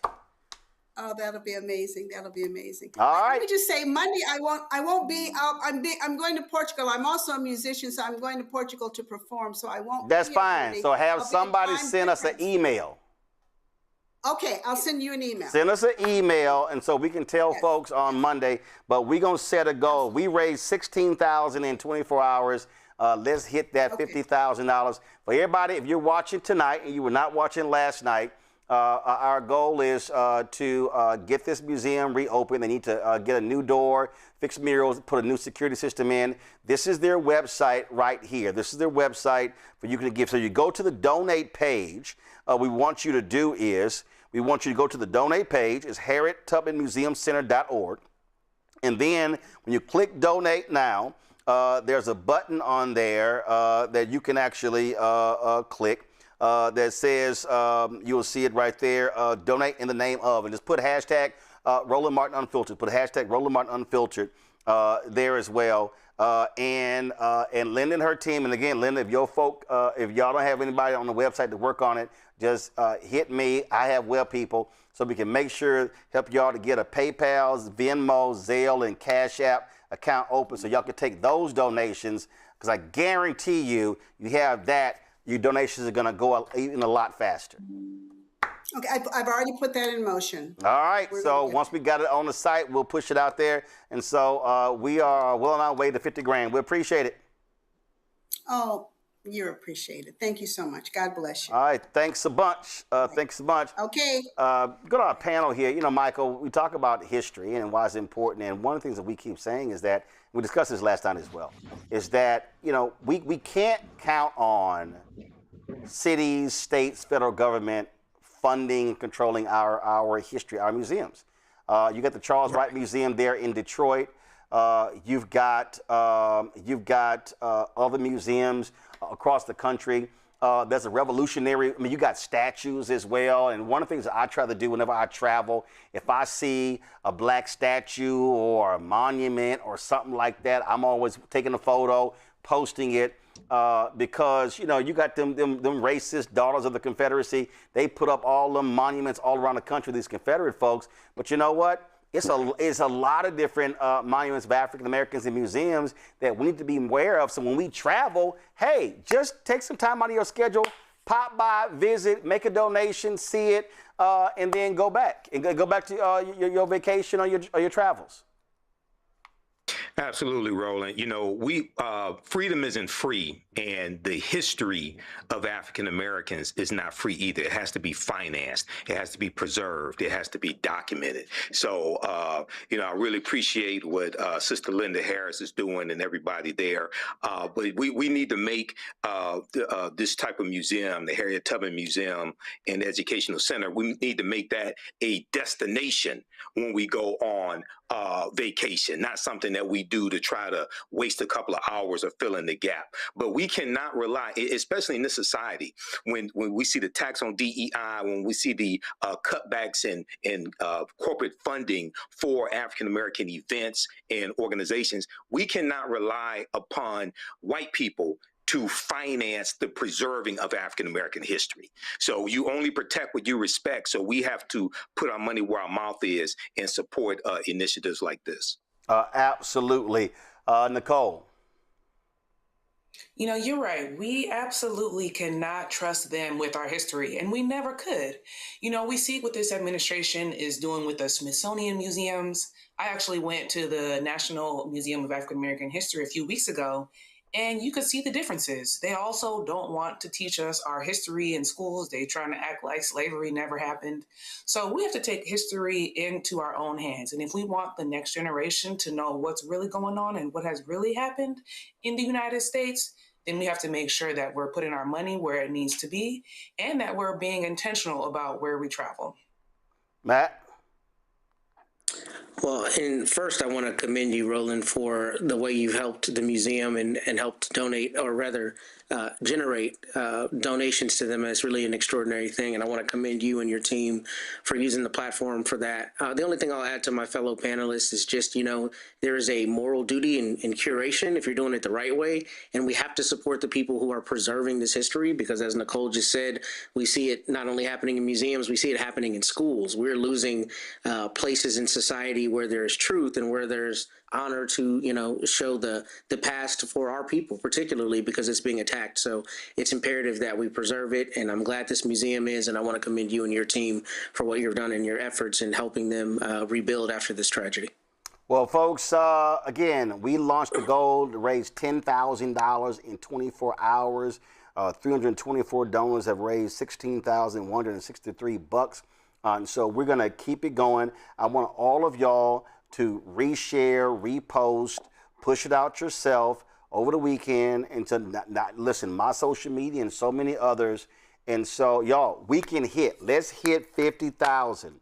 Let's raise this money by Monday so they can quickly get the contractor, get their door fixed, get the murals fixed, get the security camera installed, so they can move forward. And then once we raise that 50, our target will then go on a mission to try to raise at least $500,000 over 12 to 18 months so they can have an economic cushion. Y'all, the museum is 2 volunteers. You heard Linda say it's just 2 of them. It's 2 volunteers that are doing that. And so it'd be great if they could hire someone. You talk about social media as well, being able to sort of drive that. Their page on Instagram is Harriet_Tubman_museum. So please give them a follow as well. And so we would love to make this possible. Folks, do we have the in memoriam for George Johnson ready? Roll it.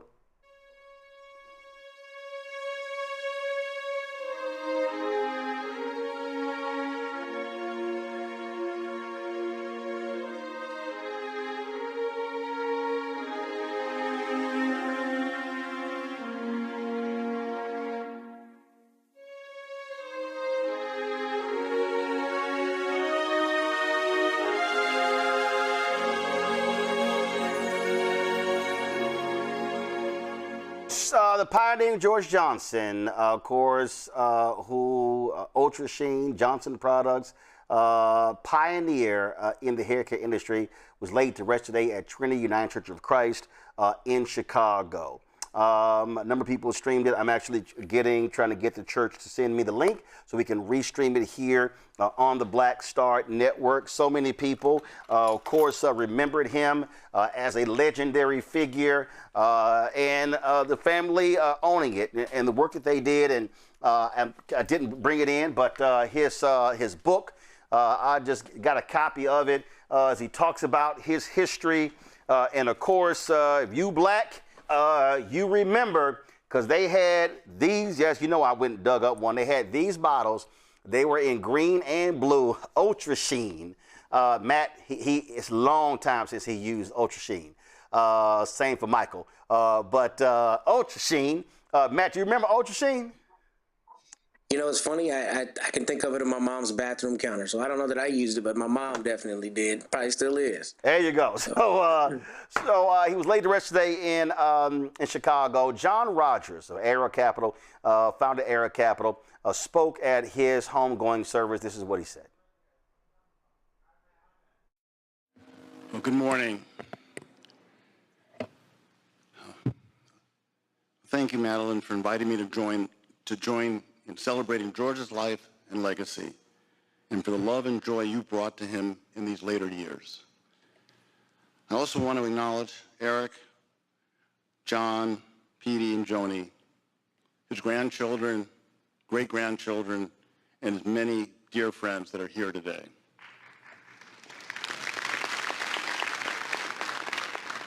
In September 1942, my father, one of the original Tuskegee Airmen, wrote a letter to his sister as he headed overseas to defend the freedom that he did not fully experience in America. He told her that he was going to show the white world that a black man could fly. I've been thinking about that letter because by the mid-1950s, George Johnson was taking off and building his own blueprint for black freedom. As we know, George became one of the most consequential entrepreneurs of the 20th century, not only because he built an extraordinary company, because he expanded what the nation believed was possible for black Americans, including what we believed about ourselves. When you walked into Johnson Products, you saw black scientists, black engineers, black executives, black excellence. It was more than a best-in-class factory. It was a beacon of hope. George also refused to separate his beliefs from his bottom line. It wasn't just that he was the first black entrepreneur to take his company public. He used his influence to take a courageous stance on civil rights when there was tremendous risk in doing so. When Dr. King came to Chicago, George wrote early checks and guaranteed his loan with Independence Bank. He helped a young Jesse Jackson find his footing and get Operation Breadbasket off the ground. And of course, he was a longtime anchor for the Chicago Urban League. George built other people's dreams as fearlessly as he built his own. For example, he prepaid 2 years of advertising for a struggling young magazine called Essence. And he helped Burrell Advertising become the largest black ad agency in the country. And of course, advertised in Ebony and Jet. He saw something in a young Don Cornelius and helped put Soul Train on the map. George had vision and a remarkable gift for seeing potential in people long before the rest of the world did. So many of these entrepreneurs went on to have extraordinary success stories in their own right. And his son Eric is no exception. He's built one of the most successful black companies in the country in an entirely different industry. So I too had the honor of watching George in action for most of my life. From seeing him work with my mom and stepdad's law firm as a kid, to having him sign on as one of Ariel's first clients when I founded the firm at age 24, to watching him bring a crowd of black directors to tears last fall after an interview in Laguna Beach. I truly love George. He was always there, ready with caring counsel and helpful advice. We all know that George Johnson lived by the golden rule. He knew that lifting everyone around him meant we would all rise together. He was a giant, a titan of industry, one of the most inspiring business leaders of our time. But he wasn't content to just sit back and enjoy what he built. George didn't just believe we could fly. He spent his whole life helping others take flight. Thank you. And as I said, we are working to get the video link of the service so we can stream it on the Black Star Network. Final comment from our panel, and that is when we think about historically these black pioneers, and you heard John Rogers there reference Essence, reference Ebony, reference Black Enterprise, reference Don Cornelius and Soul Train. I don't think people really understand, Michael, that in that period after the Civil Rights Movement, when you think about Operation Breadbasket 1966 to 1971 and morphing from Operation Breadbasket into Rainbow Push, the work that Reverend Jackson did in opening doors, getting products on the shelves, then those businesses were able to then turn around and take the money being made from African Americans and then reinvest that in black media and other black businesses, including George Johnson, founder of Independence Bank right there in Chicago. Right, exactly. You know, this is part of the civil rights movement. Unfortunately, a lot of people think that the civil rights movement was about white people wanting to eat at a white lunch counter, things like that. Yes, we wanted all of our rights, but also we were fighting for economic rights and fighting for black businesses and black business ownership, so they could buy ads for something like Soul Train. Soul Train was revolutionary. I remember watching Soul Train when I was a kid. It came on Friday night. Here in Detroit, and second grade, third grade, and seeing the Afro Sheen commercials, seeing Afro Sheen advertised in Ebony magazine, Jet magazine. My grandparents had classic issues of Ebony and Jet, things of this nature. So, George Johnson was an icon, and this was also Johnson Products was one of the first African American owned businesses to be listed on a major American stock exchange. It was on the American Stock Exchange in 1971. So this is a textbook case of how the civil rights movement leads to black economic empowerment, and he was also employing African Americans as well. So this is a brother that's sorely going to be missed, and these are big shoes to fill at the same time. Nicole, one of the things that Martin Deppie said in his book on Operation Breadbasket, and you heard John reference that as well, is that when Dr. King came to Chicago, SCLC was always having issues making payroll. Okay, it wasn't easy at all. And Dr. King was always having to raise money, and so he comes to Chicago, and he tells Reverend Jackson, hey, we want to visit these 2 black banks to see if we can get a loan. And Reverend Jackson then says, Doc, we got to stop by this house first. And Dr. King says, Jesse, I don't have time for this. We need to get to these banks. He said, Doc, trust me, let's make a stop first. So they go to this home. They walk in. It's a group of black businessmen in there. And after some small talk, you know, hello, all of a sudden, Dr. King is handed an envelope. It was 3 months worth of payroll for SCLC. And Deppie writes that Dr. King just started crying and said that was the first time during the civil rights movement that black business leaders had actually done something along those lines. That's what I'm always trying to say to even our black civil rights groups, to the Congressional Black Caucus Foundation, the Congressional Black Caucus, and others.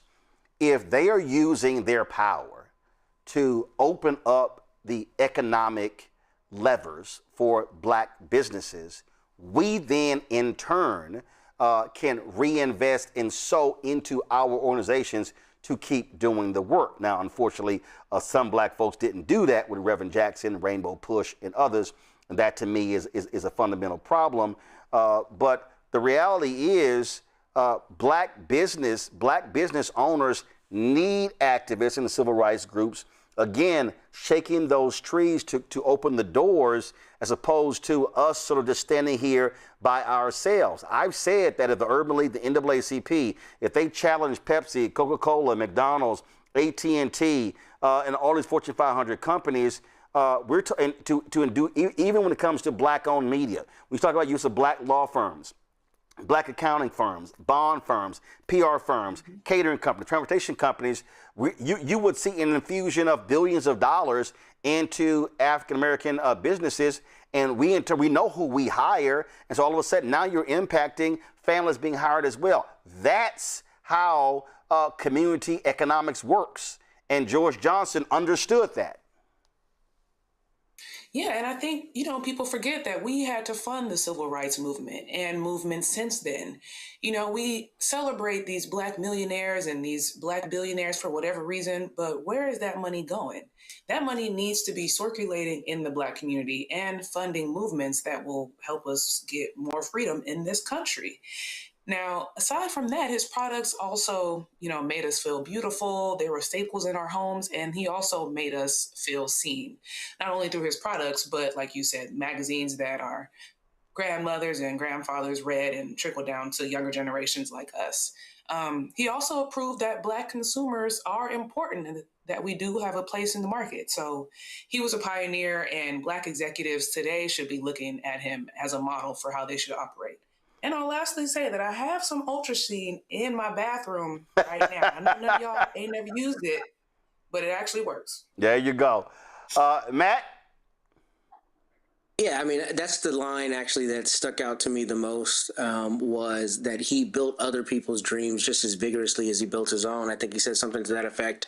And I really thought that was extraordinary. I think Nicole and Michael hit it on the head, but I think what's especially important about that is it sounds like he wasn't gatekeeping opportunities. Instead, he was seeing that people needed that leg up and felt that moral duty to provide it to them. And that is what we're called to do when we have an opportunity. I mean, just like I was lauding you for using your platform, that's what we're required to do, I think, as a community. And the idea that someone of his prominence would see people coming behind him and then do things like pay 2 years of their advertising, I mean, that's extraordinary. And to think of, in my own home growing up, I saw Essence and Jet and Ultrasheen and all these things, and that he was thinking to make sure that he supported those other entrepreneurs who were coming behind him is really an extraordinary example for young people to follow and try to pattern after. Yep, and again, taking $250 and building an empire with Afrosheen and Ultrasheen. Certainly, thoughts go out to the family of George Johnson. Of course, passed away at the age of 99. One hell of a legacy. Folks, that is it for us. Let me thank Matt. Let me thank Nicole. Let me thank Michael. I certainly appreciate y'all joining us on today's show. Folks, that is it for us. I appreciate all of y'all for watching as well. Don't forget to support the work that we do. Black-owned media matters, and I'll be straight up. We don't have a lot of black firms that are investing in black media like you saw what George Johnson did. And so the support of every single one of our viewers is critically important. It matters. Like I said, y'all, I don't sit here and joke. I went to the post office today. These literally, I don't want to show addresses, but these literally are, no, give me a tight shot. These literally are the envelopes. Literally, I went to the post office before I came and showed. What you laughing for, Matt? Matt, what you laughing for? Addresses. I was like, man. Well, go ahead. Yeah, but I want to show folks addresses. I mean, No, I'm good. I'm glad. I'm supporting that idea. That's. I just thought it was funny. Yeah, but I need people to understand this is real. These are literally checks and money orders that I picked up from the post office box today. These are the folks who say they ain't down with no electronic stuff. They don't give a damn about no Cash App, PayPal, Venmo, or Zelle. And I can see off the top of my head, Lisa Jenkins, Columbus, Ohio, Cheryl Dugan, Napoleon Keys. Man, it's a couple others. Those three jump off. These are folks, especially Lisa Jenkins. I got to give her a shout out. That sister has literally tithed to this show every month since we launched almost 8 years ago. Every month, I get a check from her. Cheryl Dugan, I get a check from her. Napoleon Keys sends me a money order. There's some others, but again, I appreciate everybody. We've had people give as little as $1.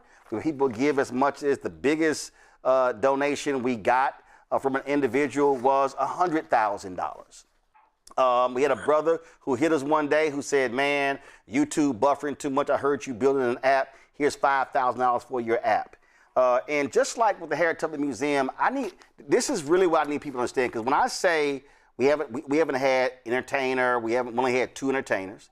We haven't had any sports figures, to my knowledge. And I look at all the folks who give. People say, well, man, what about the rappers and entertainers? Y'all, I'm not waiting on an entertainer or a sports figure or even a black CEO for us to make the call. Regular and ordinary people are the reason black folk have been able to survive. Regular and ordinary people are the ones who bought the Chicago Defender. They're the ones who bought Negro Digest, Ebony and Jet, and Essence and Black Enterprise, who supported BET in its days when it was black owned, supported TV One, who bought Emerge magazine, and on and on and on. And so I'm not wasting my time saying what other folks are not doing. We focus on what folks are doing. Our goal is to do the work. Our goal is to give you the content and cover the stories that matter to you. And that's what it is. And what I also appreciate about our fan base, when we started this whole thing, I told people, hey, unlike NPR, I can't send you hats, T-shirts, bumper stickers, and all that stuff, because swag costs money, posters cost money. And we probably had 100 or so people who have given money who said, well, I ain't got nothing in return. The people who have donated said, what we get back is the content. What we get back is the news that we cover. And so I appreciate that. If you have not joined our Bring the Funk fan club, y'all know we run the names of every donor. We are approaching 50,000 donors. We're about 500 away, or maybe close to that. We run the names every Friday, giving y'all props for supporting us. If you want to donate via Cash App, use a Stripe QR code. You see it right here on the screen. That could be also used for credit cards. If you are listening, go to blackstarnetwork.com to donate. Check some money order. Make it payable to Roland Martin Unfiltered. P.O. Box 57196, Washington, D.C. 20037-0196. If you send check and money order, give me some time, please. It ain't going to clear in a week. I got to literally go through. And again, I don't assign this to an intern or anybody else. I personally open every envelope. I see the notes in the cards that y'all give us. I have saved every single letter, note, and card that y'all have given in 7, almost 8 years. So I personally do this myself. That's right. Sign the back of the check, take the picture, the mobile deposit, and for money orders, I have to send them to our CFO in Chicago because you can't always deposit those. So understand, I personally do that. But if you want to give via PayPal, R Martin Unfiltered, Venmo, RM Unfiltered, Zelle, Roland at RolandSMartin.com, Roland at RolandMartinUnfiltered.com. Download the Black Star Network app, Apple phone, Android phone, Apple TV, Android TV, Amazon Fire TV, Roku, Samsung Smart TV. If you want to get our Roland Martin Unfiltered swag, do me a favor, go to shopblackstarnetwork.com. We got our hats and t-shirts and mugs and all that stuff that's available right there on the site. Of course, we have our also our America at 250 tell the whole story mugs are available. Yeah, don't buy that Donald Trump stuff. You can go ahead and, of course, get this right here. We also have our shirt right here, America at 250 tell the whole story. We have some other shirts as well. I love our shirts where this is the James Baldwin quote right here that we have. This shirt right here, you see it. We've got another shirt with the Paul Robeson. Hey, Candy Carter and your team, God didn't send me the Harry Belafonte shirt. This is a shirt we have with the quote of the great Paul Robeson. We also have a shirt with Dr. King's Be True to What You Said on Paper quote as well from his April 3rd, 1968 sermon. Let's see what we got here. This one here, we got this is the Bob Moses quote we have right here. Shirt as well. And again, actually, what I told them, we're going to have America at 250 on top of this here because, we want to be sure to have those quotes for you. We are not fully free. This is our T-shirt right here as well, so you can get that. We also have our bags with NLK and some other quotes on it as well. So all these products are right there at shopblackstarnetwork.com. Plus, yes, I'm sitting here again. I'm burning Tribin Oaks candle right here. We had them on the show this week.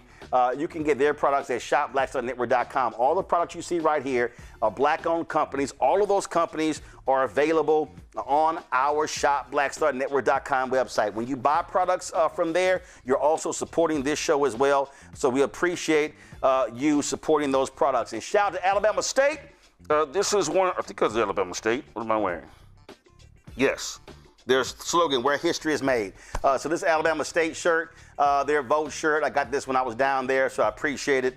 Their colors are the right colors, black and gold, which drives their Omega president crazy.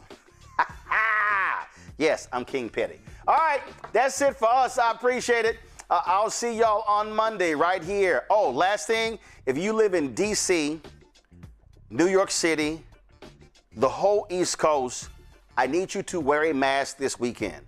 Those wildfires in Canada, that smoke, it was insane today.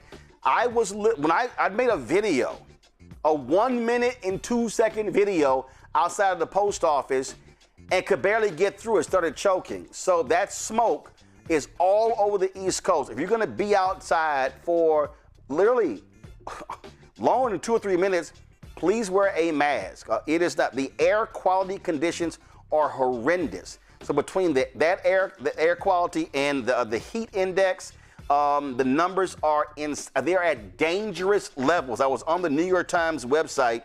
Again, we just want to make sure everybody is safe, especially our older viewers. We need y'all to really take care, be safe.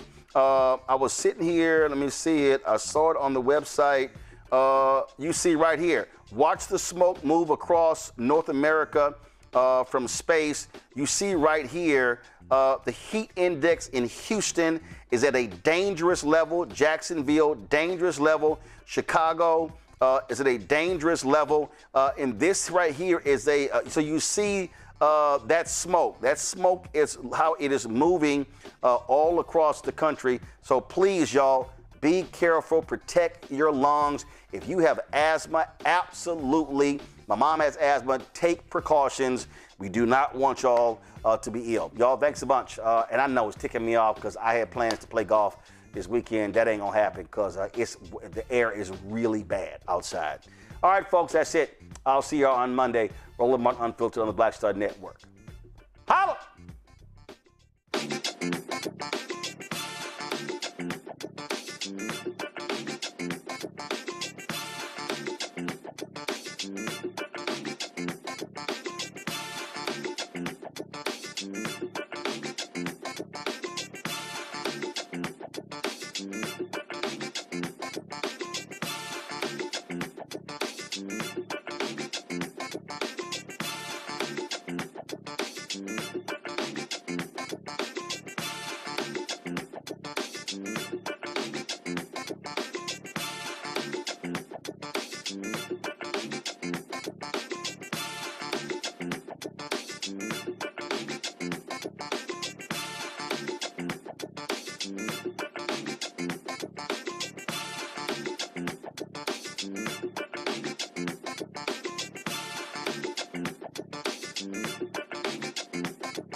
it.